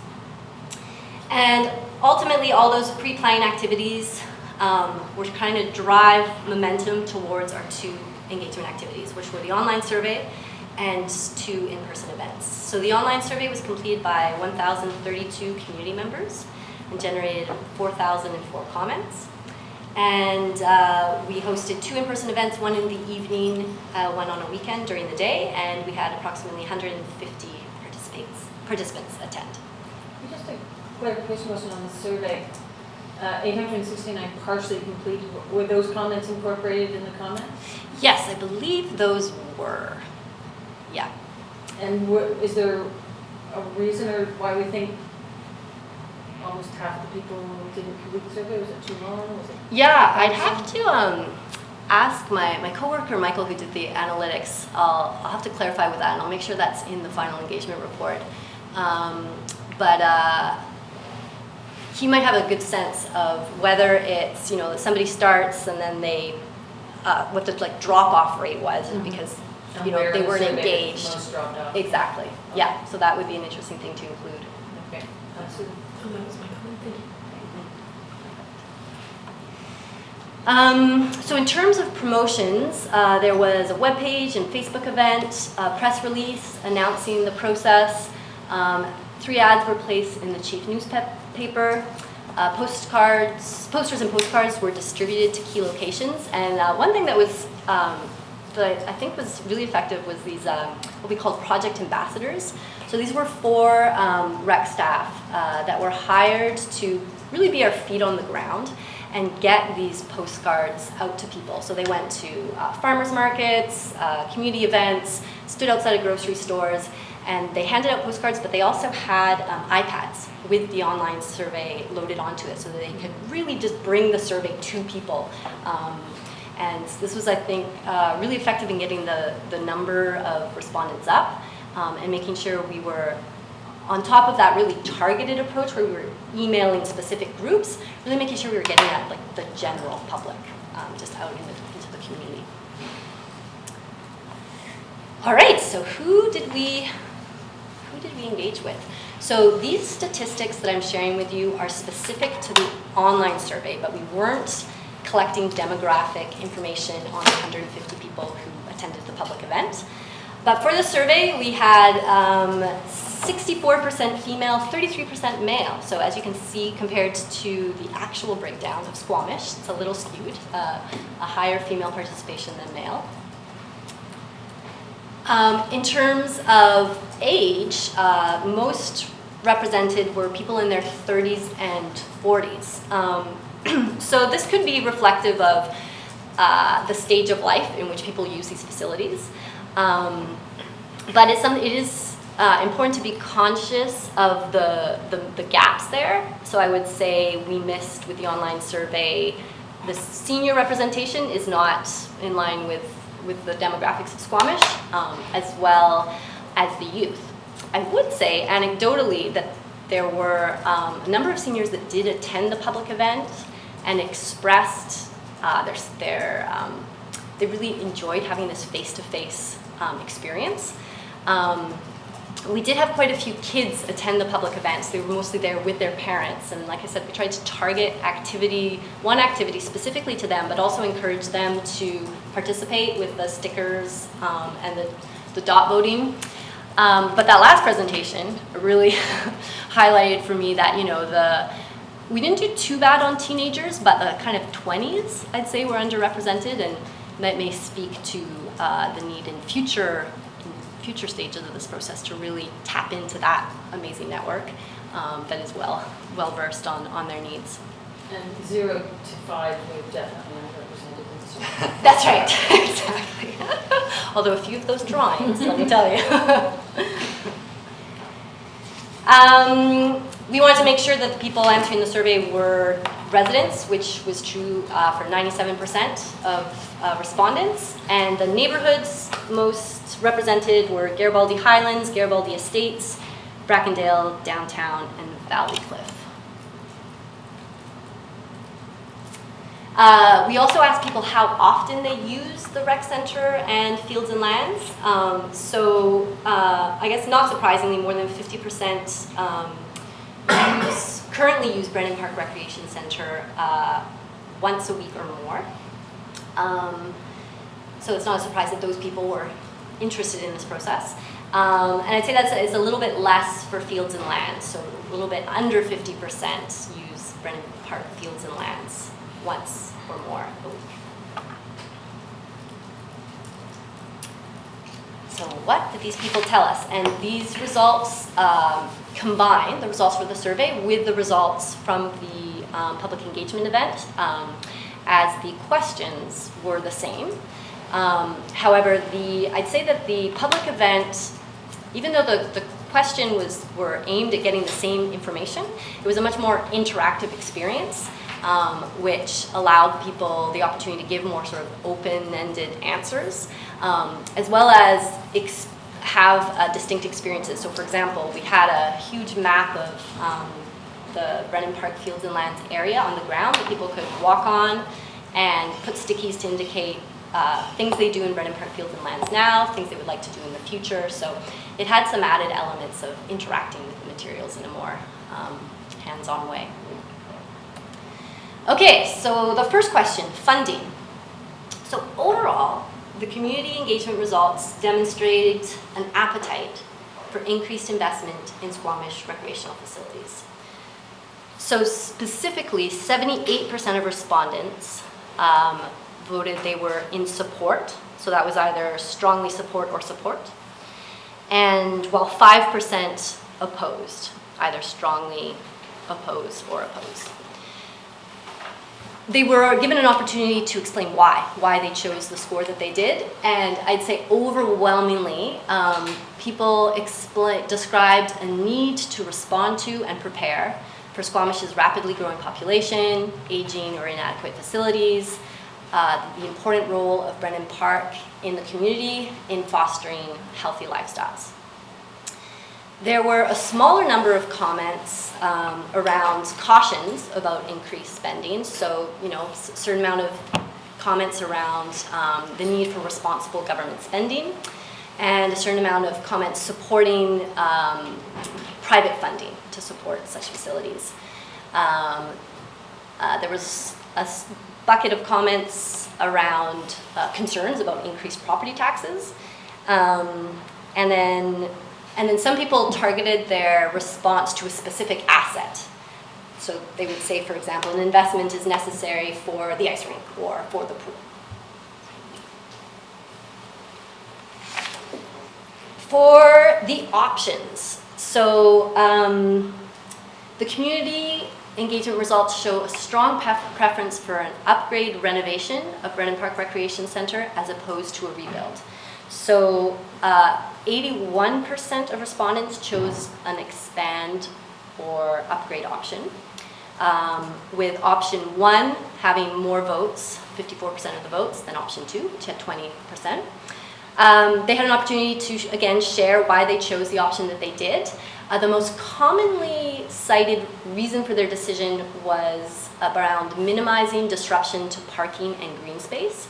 And that's probably because the difference between option 1 and option 2 is primarily around where things are located, and where the parking is located is like one of the key distinguishing features.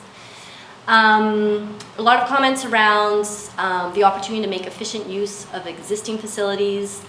Some concerns were expressed on the cost of replacing the recreation center, but for that minority that did vote for the rebuild option, they made the case that building a new facility was a better investment in the long run. It would be built to up-to-date standards and would mean residents would have access to modern facilities.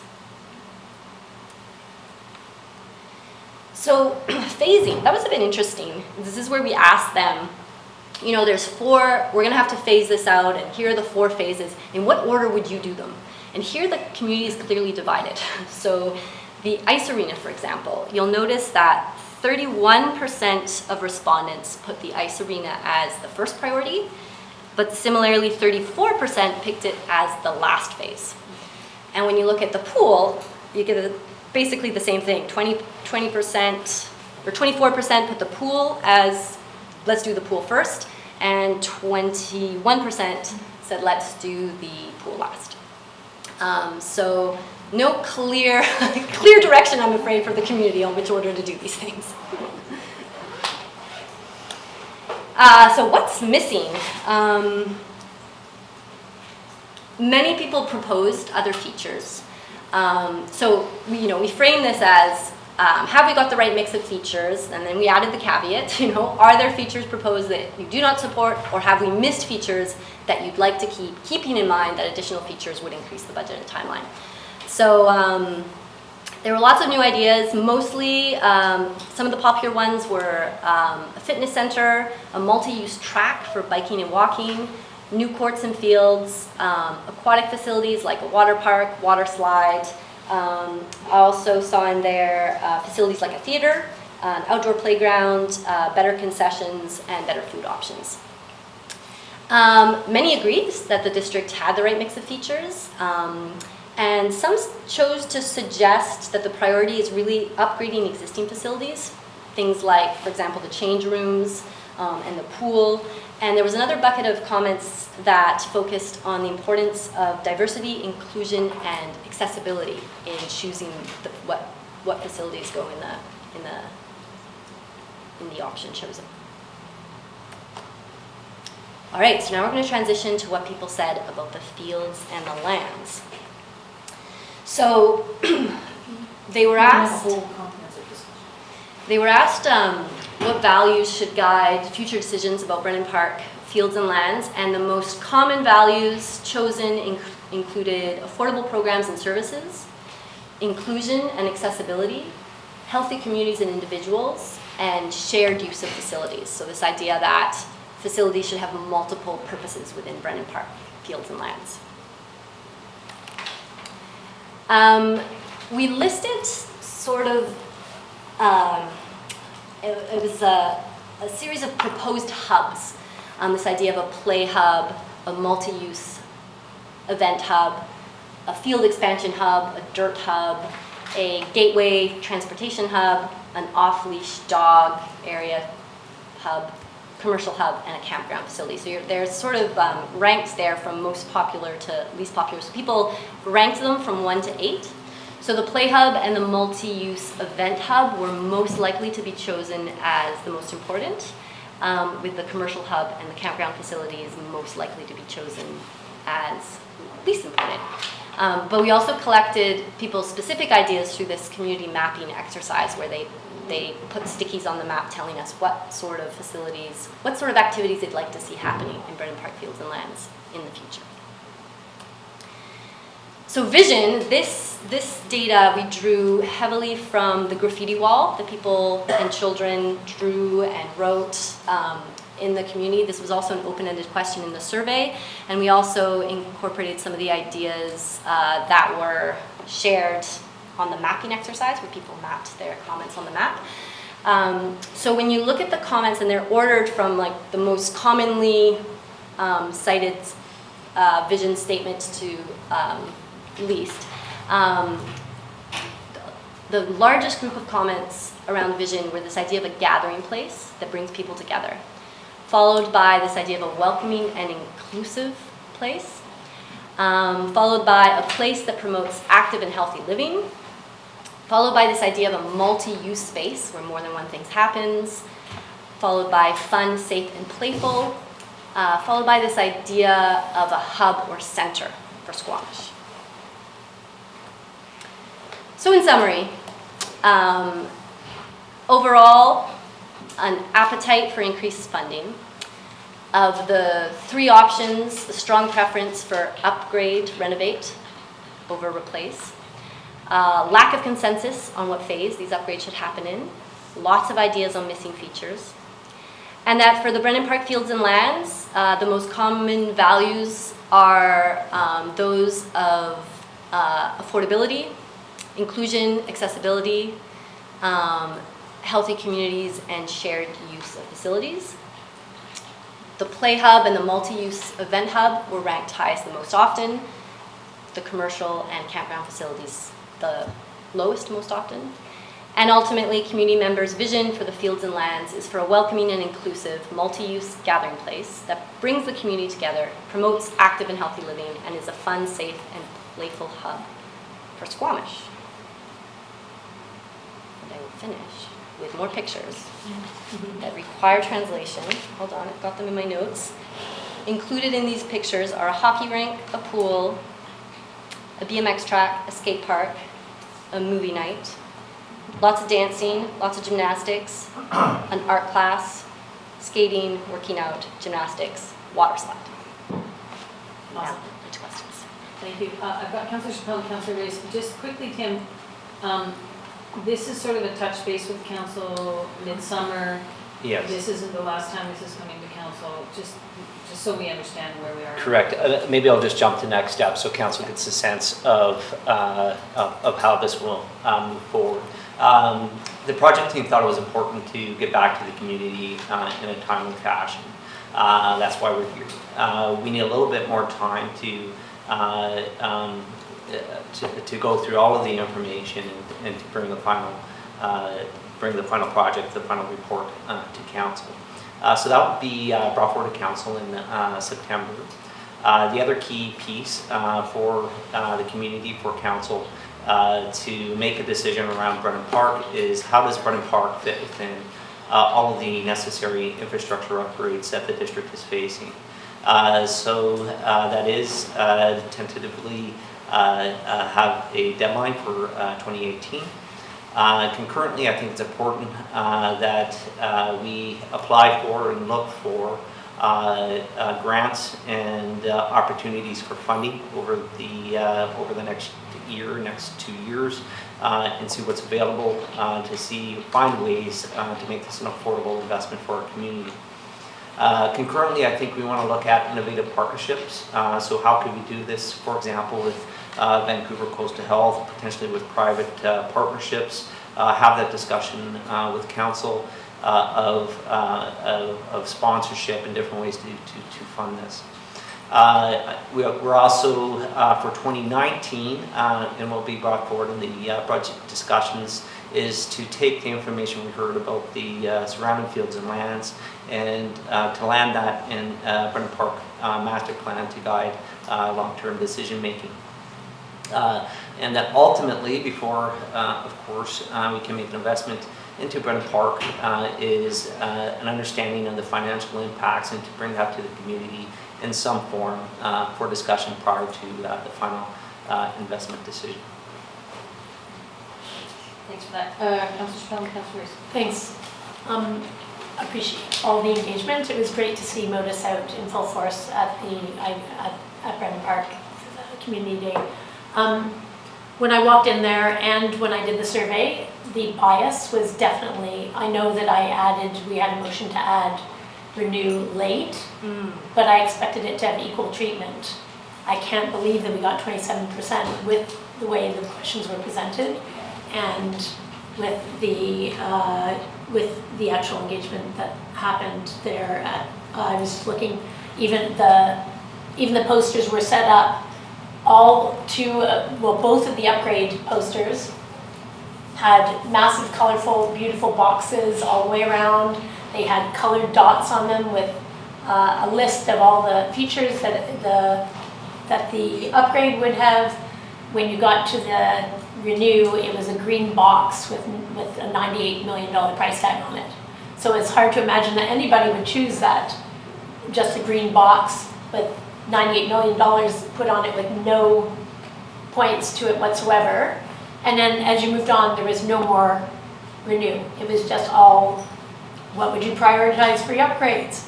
And Brennan Park Recreation Center, and then it gives you like, would you like a new pool? Would you like a new rink? So I found it incredibly biased. And that's why I believe that you had 869 people not finishing the survey. Because most of the people that I speak to in the community want to see a new Brennan Park and can't imagine leaving a core that's old and leaving a core that's old and putting new features around it. Still old infrastructure, still old substrate, and the partnerships were not really well explained. There's many financial models, but I'm glad the community actually noticed all that. But and 27% over 20%, which was the other upgrade, they actually went to the green box and chose that over the colorful picture, which shows a very high commitment to a new Brennan Park. But I think that when you present things in a way that are, this is extremely fancy and affordable, and you get all the features that you want, or you can have this green box. It's an incredibly biased survey and presentation. I love the community's passion out there. When they were presenting on the floor, when they were presenting, they actually said comments like that, like, how can we build an old Brennan Park? We need to have a new Brennan Park. There was a lot of comments that I was reading that were like that aren't so represented in this presentation. But, a lot of the things that we presented, we already knew from the Park Master Plan, but in the end, it's about funding it. We all know it's about how are we going to fund it, and I wish there is more involvement in, with school board and possibilities of land use, and there's so many other ways that we can do innovative models of financing and partnerships that I don't think were represented in the engagement. Thank you for sharing your experience as a participant, and that was really eye-opening. I think one thing I completely agree on is that this can't be the whole conversation about this. This is like one small piece. It really feels like it's like a check-in at this stage, but as Tim was saying, this is one piece on this larger journey that requires a really important conversation about really important trade-offs coming forward and making funding decisions. I hadn't thought about that third option. I wish we had spoken on that day. I would have looked more closely at that. Definitely wasn't the team's intent to make this third option less desirable. That does make me reflect on wanting to look back at these images to see how they might have felt that way, and definitely inspires me to examine the drop-off rate to see if that has anything to do with it. I don't know, Tim, if you have any other comments on how the options were described. I think more, just to reiterate, certainly there's no intention to bring forward any bias.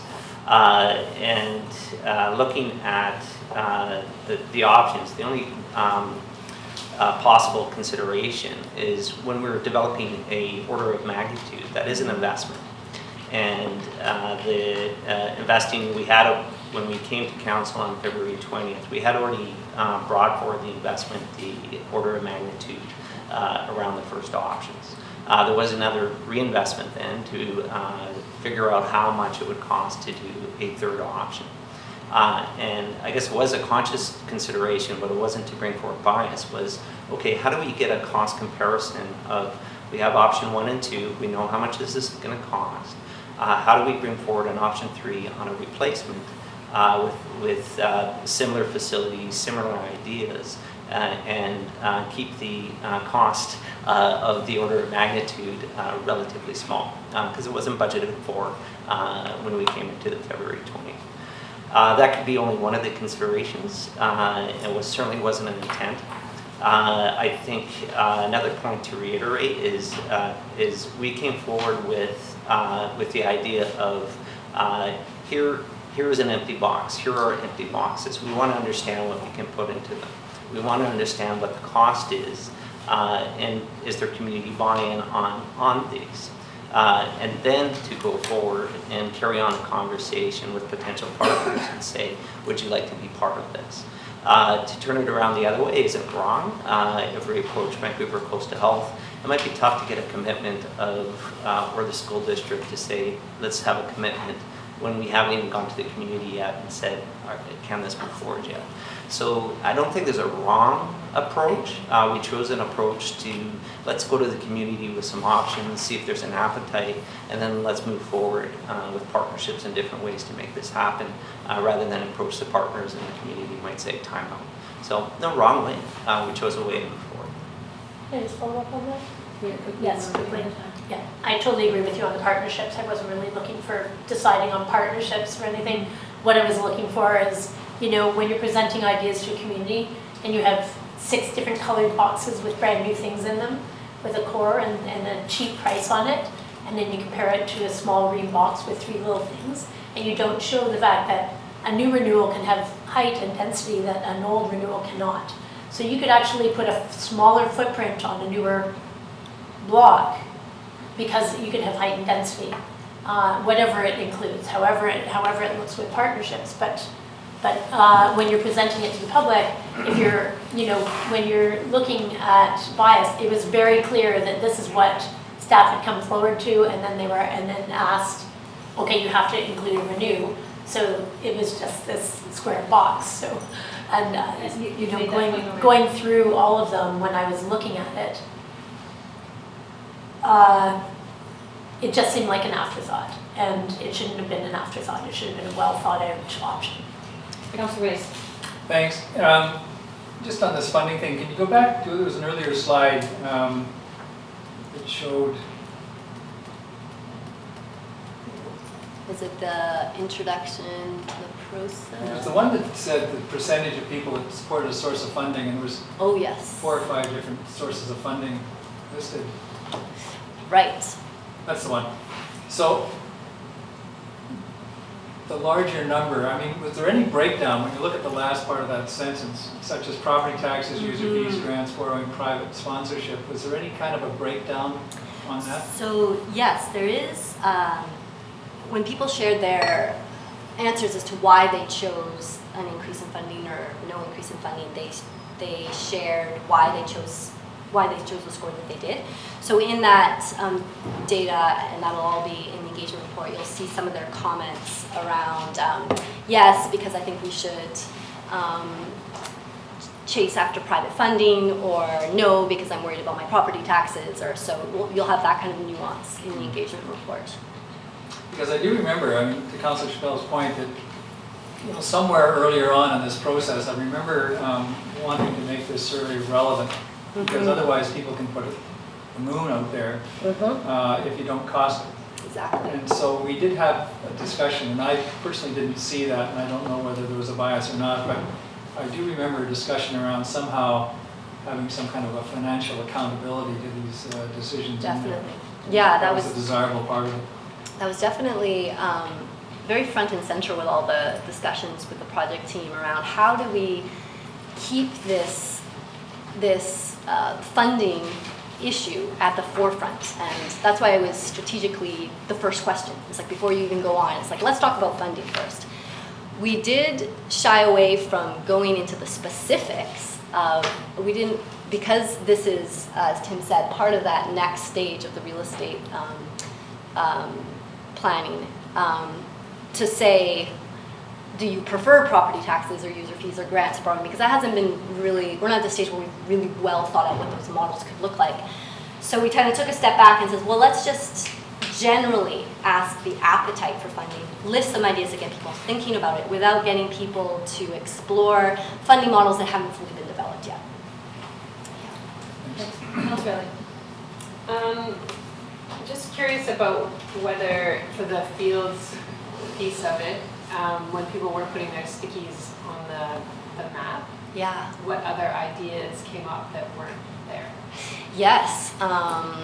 I have all of those stats, not in front of me, but they'll all be in the engagement report. Yeah, exactly. And there was, lots of rich ideas. I mean, a lot of people wanted to talk about what they currently do, and I guess to make sure that those things continue to be valued.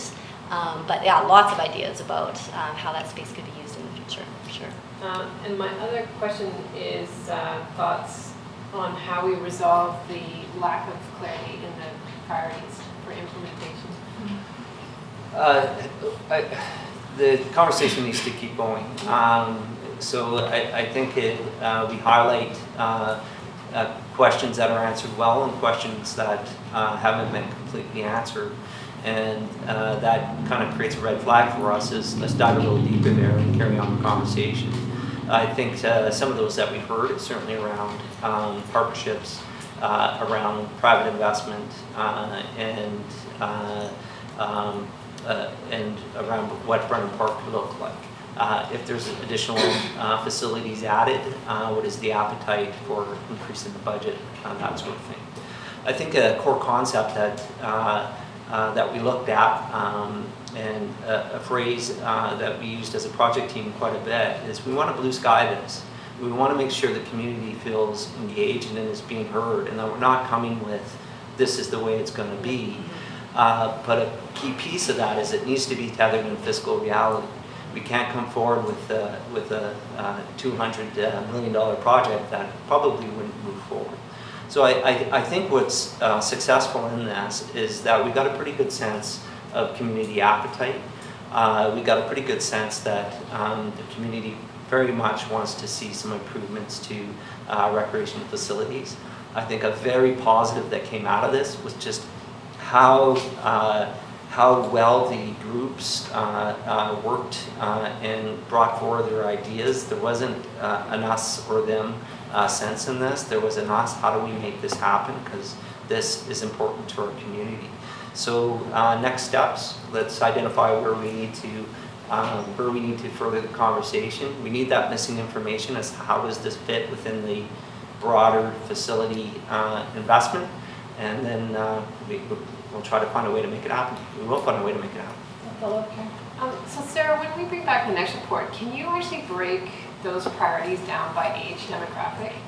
And the reason I ask that is because some of the grants available might actually be available to us through different active living, just by age category. So seniors, children, and so if we know what their priorities are, we may actually be able to target some of our upgrades by demographic. Totally, exactly. And that might actually help us a little bit in sort of figuring out, maybe it's not 1, 2, 3, 4, maybe it's like a little bit here that addresses something our seniors really want to see, and then something, you know, like the rink, there's other funding we can do for a second thing.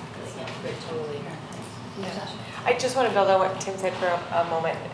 I think what we really got out of this process was a sense of what's important, what the values are.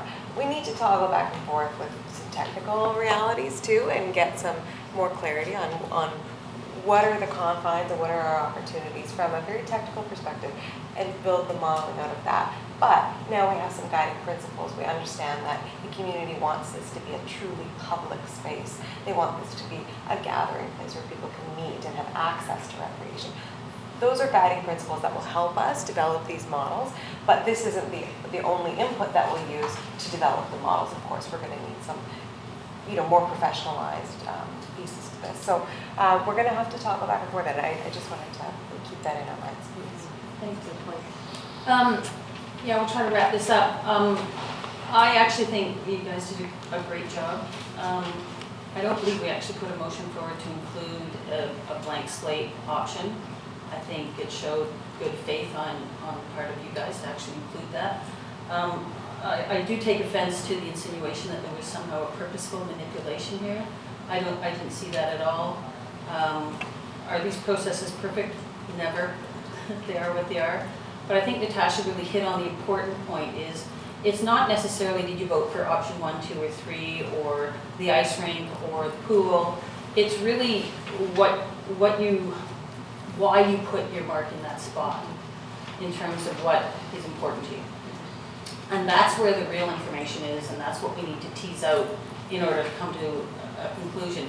For me, this is the starting point. Through the analysis, we may decide, the arena, we've just spent a couple $1 million on that, but you know what, the auditorium is obsolete and we should renew that piece. Like, for me, it's not all or nothing. There is multiple layers in between option 1, 2, and 3 that we're going to, once we tease out the real information from the survey and from the input of the strategy session, the strategy session at Brennan Park, that's where the real information is.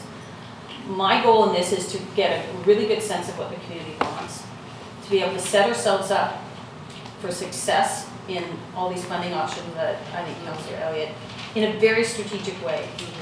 And that's my goal out of this, that meets the community's needs ultimately down the road.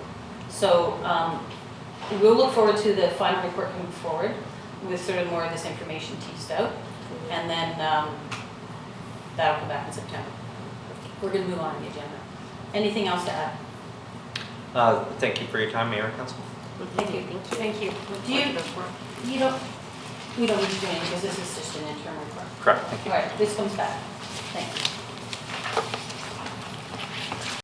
Next up, we have DO 509-510 OCP Amendment Application. Matt?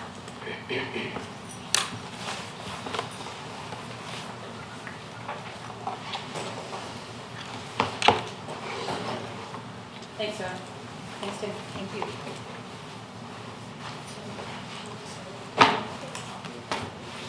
I think that's been posted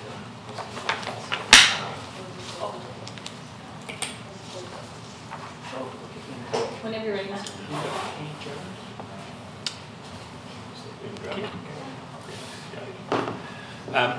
Good afternoon, Mayor and Council. My name is Matt Gunn, and I'm here to speak to a application bylaw 2559. This bylaw is to amend the growth management policies of the OCP pertaining to District Lot 509-510, which is a parcel of land located north of the Garibaldi Highlands depicted on the screen. Staff would like committee input prior to bringing the application to council for consideration of first reading. As a background, the application was first made in August 23rd, 2017. It was an OCP amendment application to remove the population threshold of 22,500, which did pertain to District Lot 509-510. At the September 12th, 2017 Community Development Standing Committee meeting, staff discussed the application with council during the Active Development Review Projects update. Staff suggested at that time that processing should wait until adoption of the new OCC, and council was in agreement. In June, the new OCP was adopted, and the applicant has updated the application to ensure relevancy to the new OCP. There are two elements to the proposed OCP application, or two amendments included in this application. The first is to amend the land use designation for District Lot 509-510 from future residential neighborhood to residential neighborhood. The second element is to amend the growth management boundary on Schedule C to include District Lot 509-510 as depicted on the screen.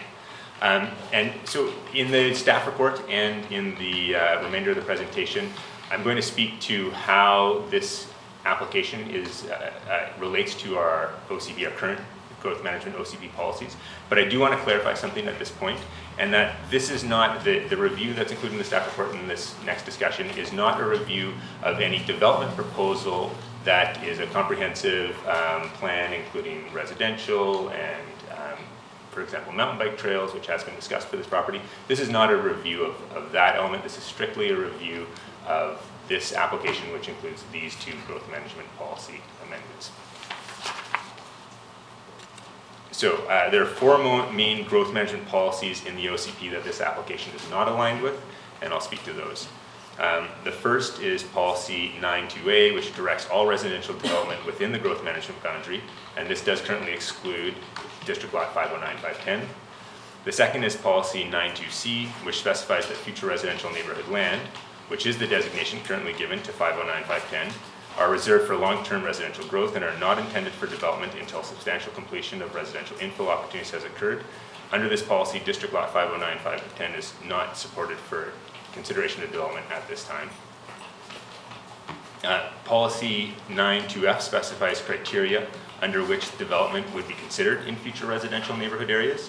These criteria, which include the district's population reaching 22,500, the provision of benefits that offset the impacts of growth in peripheral areas, and the adoption of precursor policies, has not been met.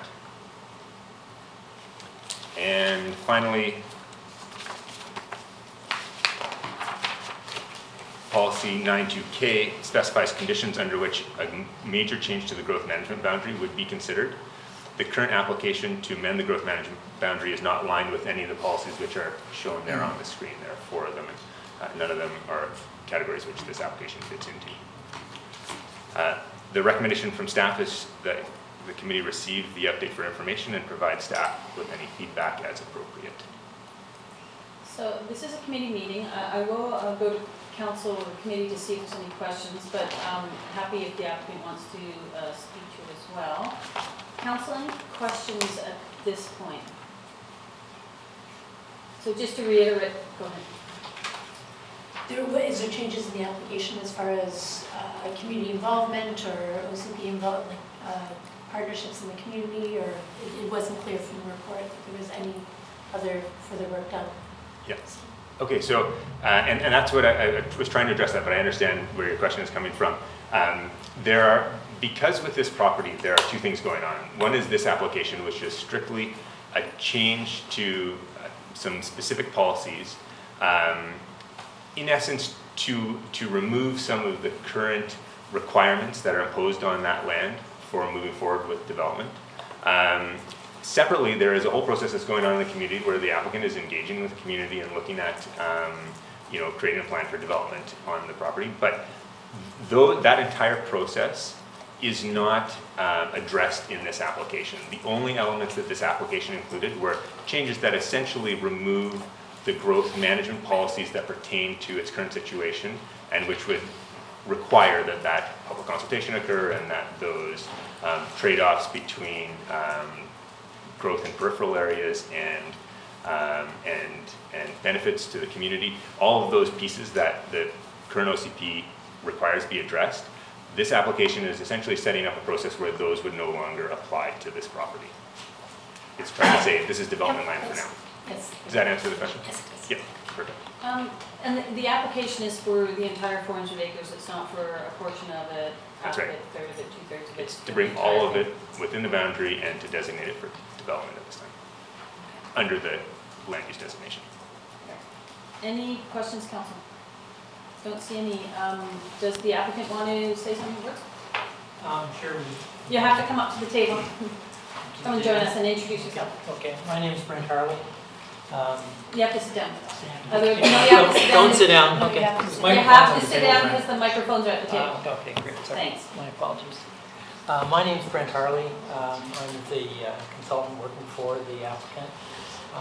We've been engaged to analyze the lands, as Matt was saying. We have done that over the last several months. Looked at the opportunities, the development opportunities, the alignment with the potential benefits to the community. We've looked at and worked with SORCA. I had several public meetings to gauge their desire to participate or find ways and means to work together as the concept could come together. Physically, there's lots of opportunities. There's lots of opportunities to develop a better mountain bike trail system. There's lots of mountain biking that is on the site that has occurred over the many years. There are a lot of iconic trails there, which SORCA was very interested in making sure were preserved in one form or another.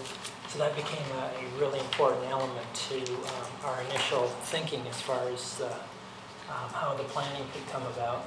And then aligning ourselves too with looking at affordability, looking at the potential of the site to create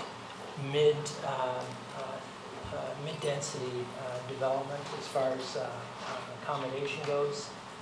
So fourplexes, duplexes, townhouses, apartments, all of that have been the primary thought there, with no effort or desire to put single family in play.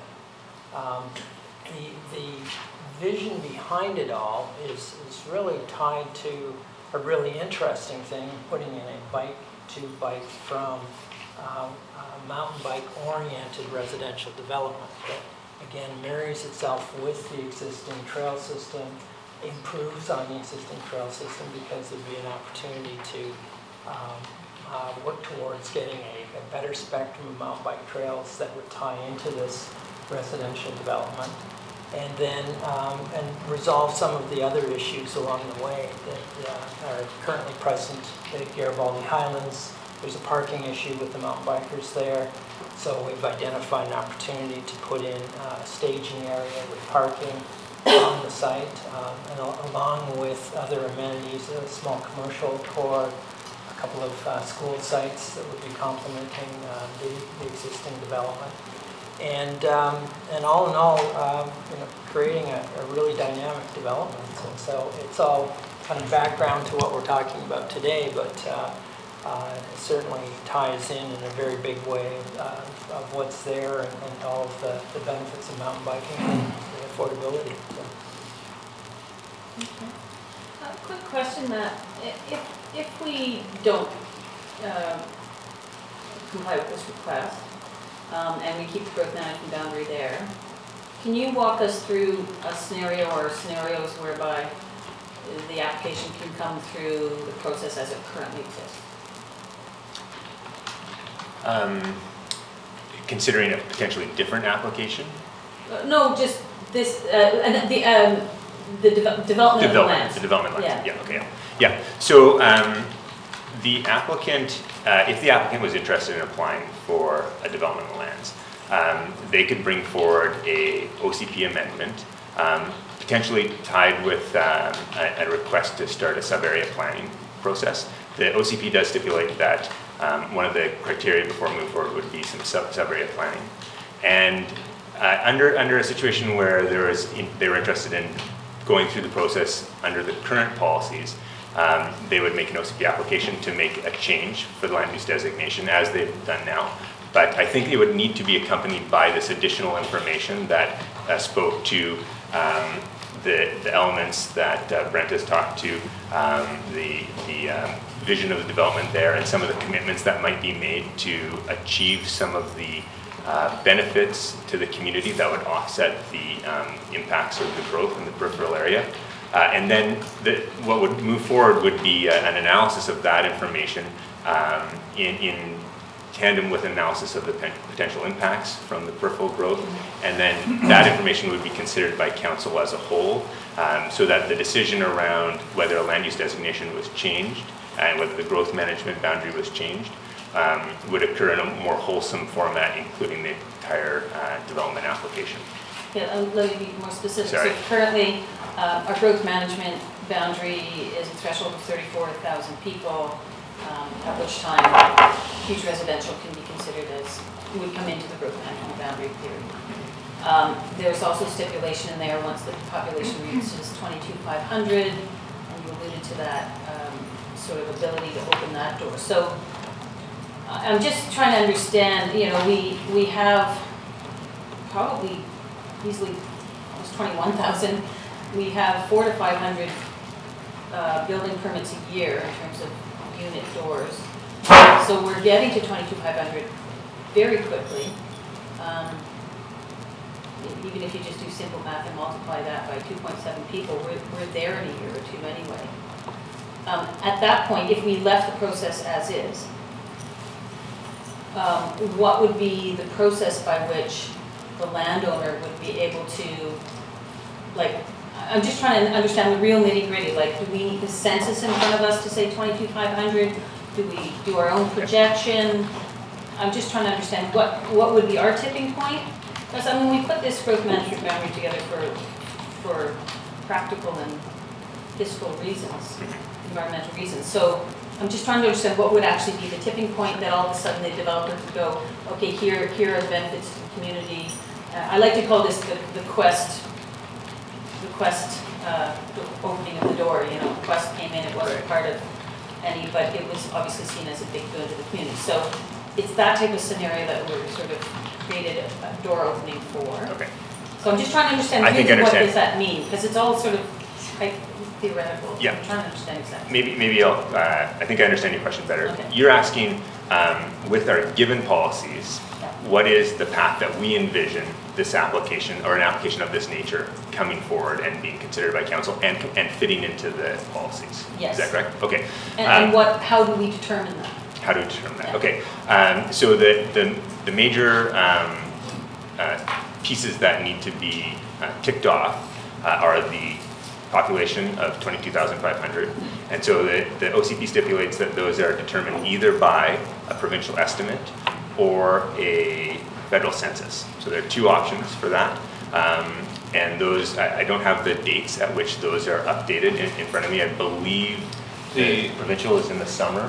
Yes, the difference between the two is provincial is annual versus the census is more every 4 years. 4 years. Yeah, so we would watch those numbers to see when we passed the 22.5 in either one of those, and so I can't predict when I think it would actually be a few years out. I can't say how many years out because I don't know the growth rate moving forward, but within the next few years, if we were to surpass that 22.5, that would be the first check mark.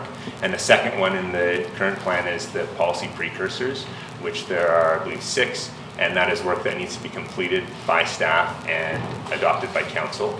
Once those elements were completed and checked, then an application that came forward for the changes to the OCP that would enable development on this land, that would be then supported under the OCP policy to move forward, at which time we would ask for more information, as I spoke to in the past or previously about separate planning. I vaguely remember something to the effect of portions of lands could be considered.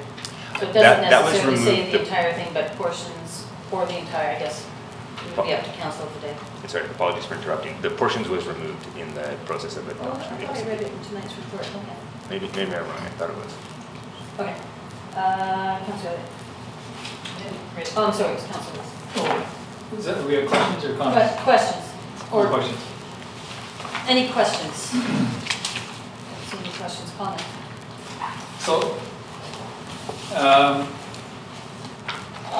I guess to get to the point, I don't see this application as being necessary or advisable at this point. We've just gone through the OCP process. That was extensive. Out of that, speaking for myself, there were 1 or 2, I think, possible tweaks that I can see coming down the road that we can consider. But this is not one of them. This is a major departure from what we just decided in the OCP. 400 acres, we all had it kind of right in our view as we were coming into the OCP based on previous meetings and so forth. So I'm not particularly interested in sort of unwinding that at this point, having just gone through that process. But I don't think that's a necessarily bad thing for the proponent. And I think I said something to this effect the night we gave third reading of the OCP. The 22.5 threshold, in the previous council term, voted in favor of removing that. The applicant made an application at that time, and I was one of 3 and there were 4 opposed. And so it did not get removed. And the reason I voted that way at that time was I thought it was unfair to single out this property versus the rest of the valley. That's not the case now, so that now applies to everything outside the growth management boundary. And so that element of unfairness that I thought was there now is there, applies to everyone. The second thing is, as the mayor said, we're rapidly approaching that number. And well, we might, it's ultimately a council decision, we might one day fudge in that number and move a little bit earlier, instruct staff to start proceeding with an application a little bit earlier. At the moment, I don't think that's necessary. And the other thing it allows us to do, which I think is very important still, is deal with these policy precursors. To me, those are quite essential for future large developments to have that down. We did speak, and I forget exactly which one of the precursors we were talking about, but a few meetings ago, we had a discussion around that, and there was so much work to do for this policy precursor to be completed. But I did ask staff, at what point would staff consider, for the purposes of a growth management boundary discussion, at what point would staff say, now we can go ahead, or we can tick that one off? And it was not the whole thing, it was only part of the work that was called for. So while there's 6 or whatever it is items, I think it would be up to staff to tell us that it's not necessarily the absolute completion of every item to allow us to move forward with one of these applications, but getting to a certain stage, and that may vary between them. But nevertheless, speaking for myself, I think those are very important. for development going forward, particularly potentially large developments going forward.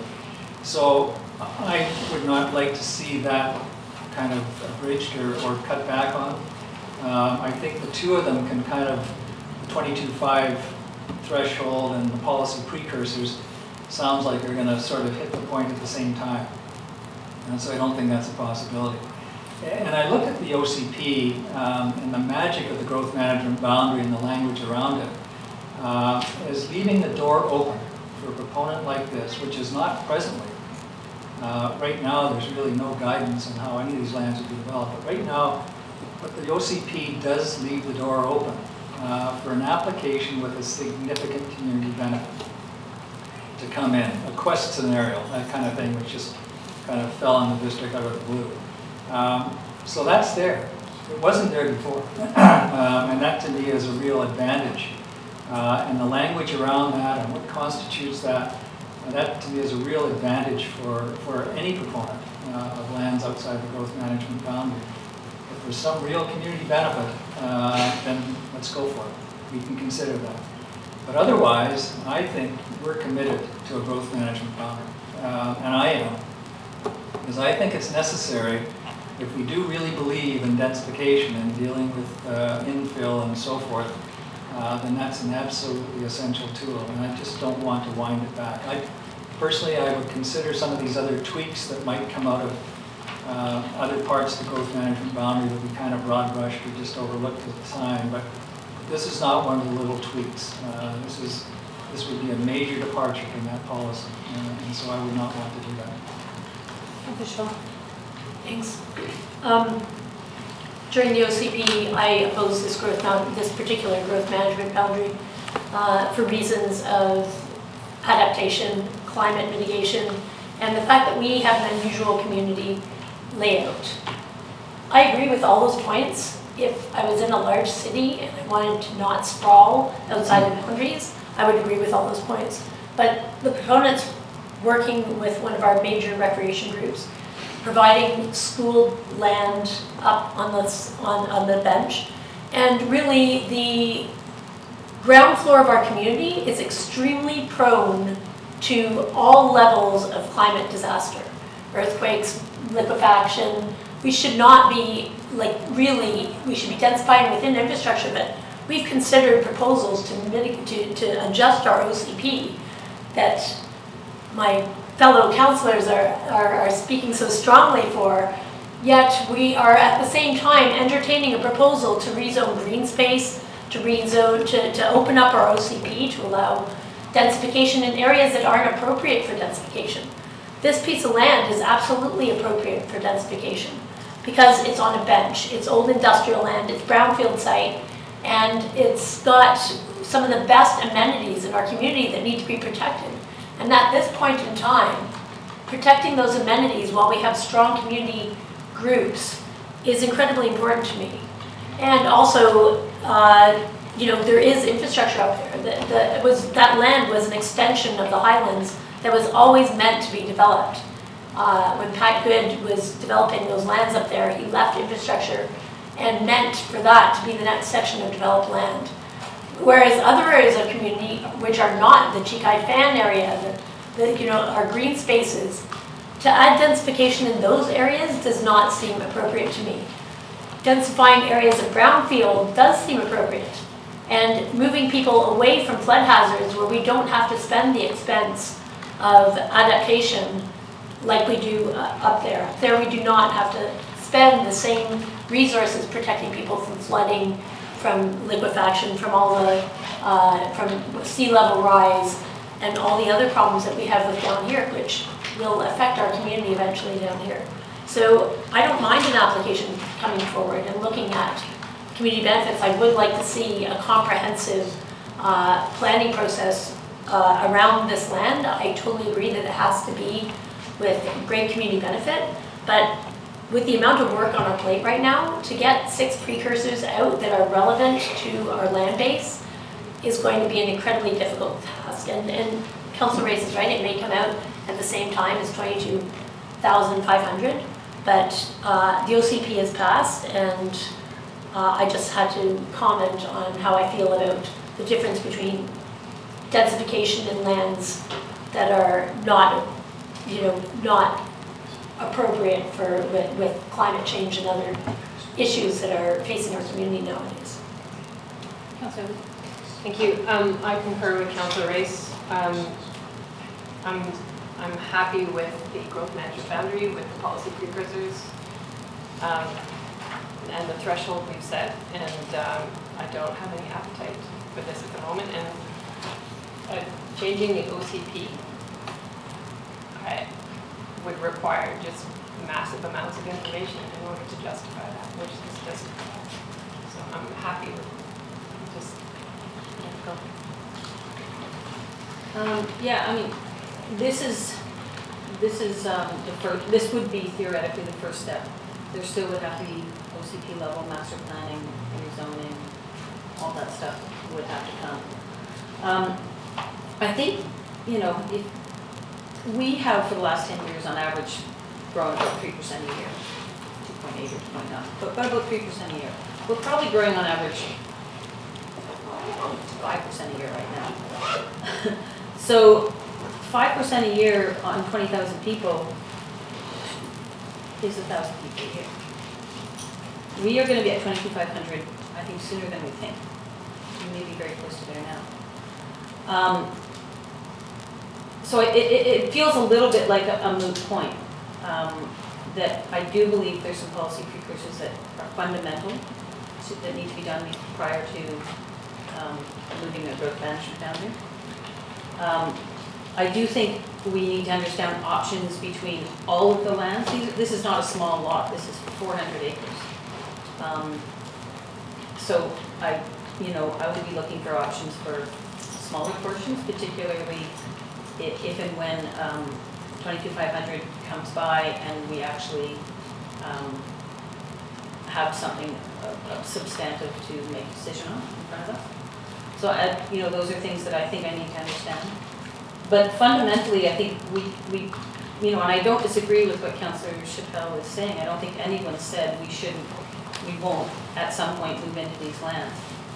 But we have a lot of developable, even outside floodplain developable lands currently within our growth management boundary that could easily be absorbed in the next 10 years, let alone the next 2 or 3 years, maybe even the next 1 year. I wouldn't be surprised if we're at 22,500 in a year or so.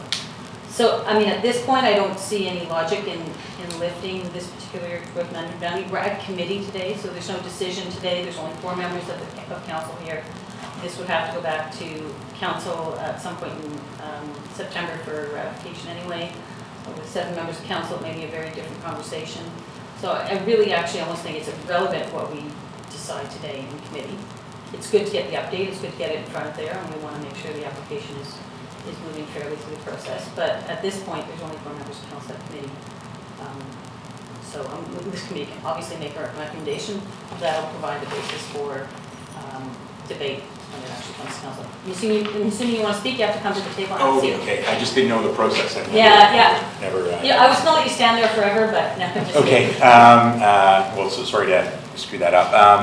My name is Usman Valiente. I've been acting as an intermediary between SORCA and Mr. Chima on the plan that's being developed for that. And so we actually started these discussions 2 years ago about a win-win solution. So using the Whistler model as an example of a bike-in, bike-out community that would have all of the amenities, all of the existing key trails would be preserved, and the community would be developed in such a manner that it would be dense. It would also have businesses that are sort of peripheral to mountain biking, that are sort of connected to mountain biking, and it would become a mountain bike community. And so that discussion we've been keeping an eye on the OCP. I'm not here to advocate any amendments to the OCP or anything of that nature.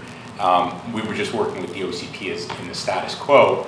I would ask that if you decide to move forward with this, there are maps. We've developed a clear template for that land on what would be endowed as a mountain biking amenity and what would be developed, that any rezoning be done respecting that boundary, that in fact the rezoning to residential would be for the parts that are not going to be mountain biking. And so those maps exist, the planners have done that work. So that's all I'm here to advocate is if you do go down that track, please take into consideration all the work that's being done today to try to create that win-win. And I recognize that even if the rezoning happens on the developable portions, or what we call the developable portions, there's a whole bunch of additional planning work that will need to be done to sort of clearly define what goes in that footprint.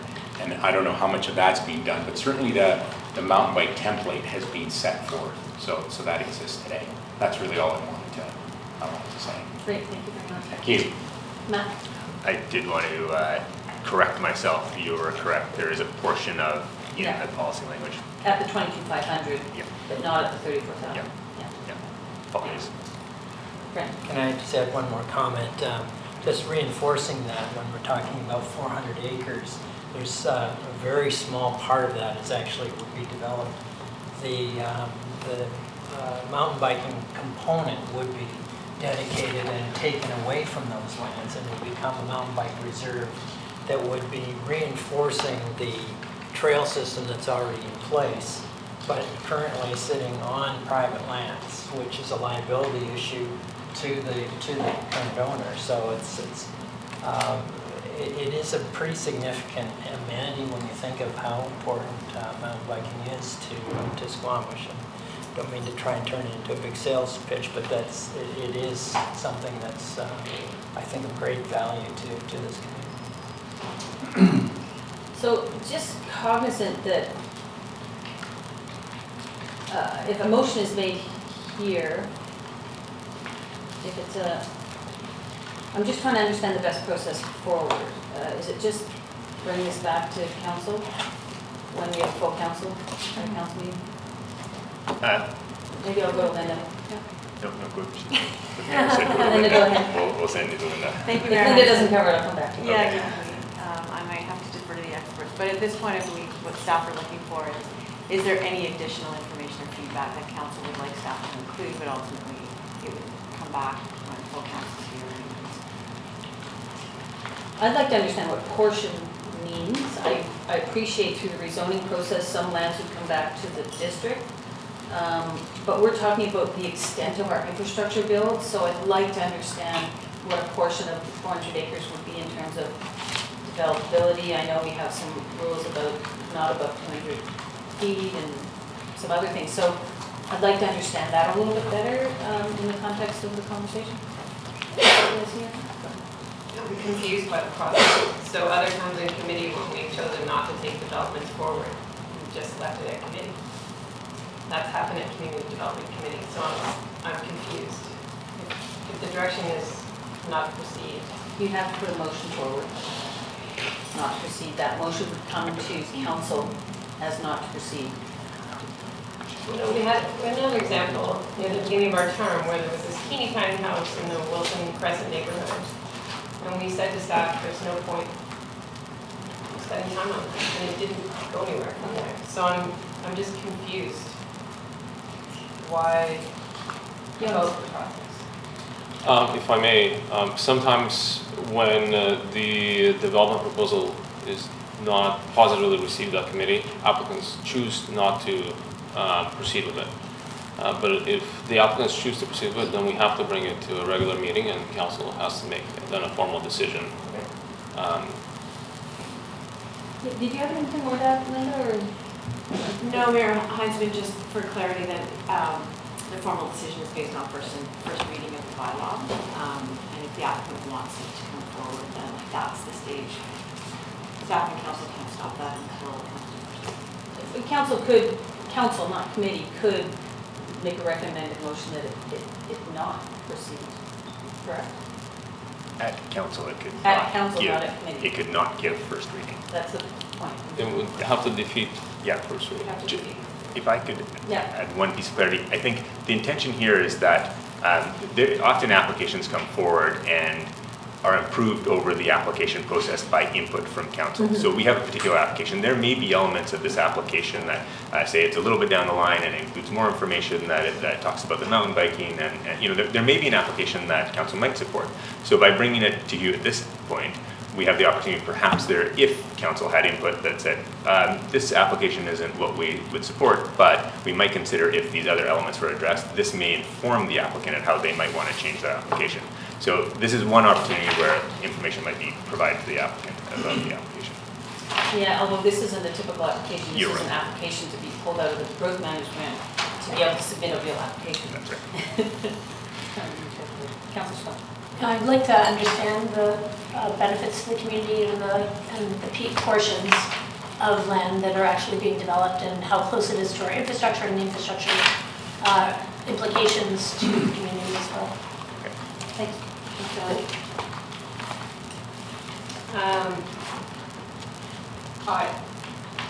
I don't believe there's any further information I need to see. I believe in the engagement process we conducted with the OCP. I think that those policies, precursors, the growth management boundary, the 22,500 threshold, all continue to make sense. Grace. Thanks. Councillor Pryor. Oh. Sorry. Anyway, yeah, I agree. I think, now I've lost my train of thought. The things that people are talking about, the benefit that Mr. Harley referred to, a portion that the mayor referred to, that might be developed, or might be part of an application, that is stuff that is contemplated by the new OCP. And that's the door that's opening. And so when I look at this, this was not, if I understand the process correctly, this was not part of the original zoning application. Came in about a year or so ago. This is something that's just happened since the OCP, because that's when the OCP, the growth management boundary, was established. So is there still that other application out there, or is this a separate application that we would anticipate seeing first reading on? At what point do we say no to this and we want to go under the new OCP? The original application was just to remove the 22,500 threshold. And so when the OCP shifted, there were some additional elements that would have created requirements or delays for the applicant. And so they, I think, have formulated they took that same application and made changes to it, but they made the changes that would then allow moving forward with a regular rezoning application.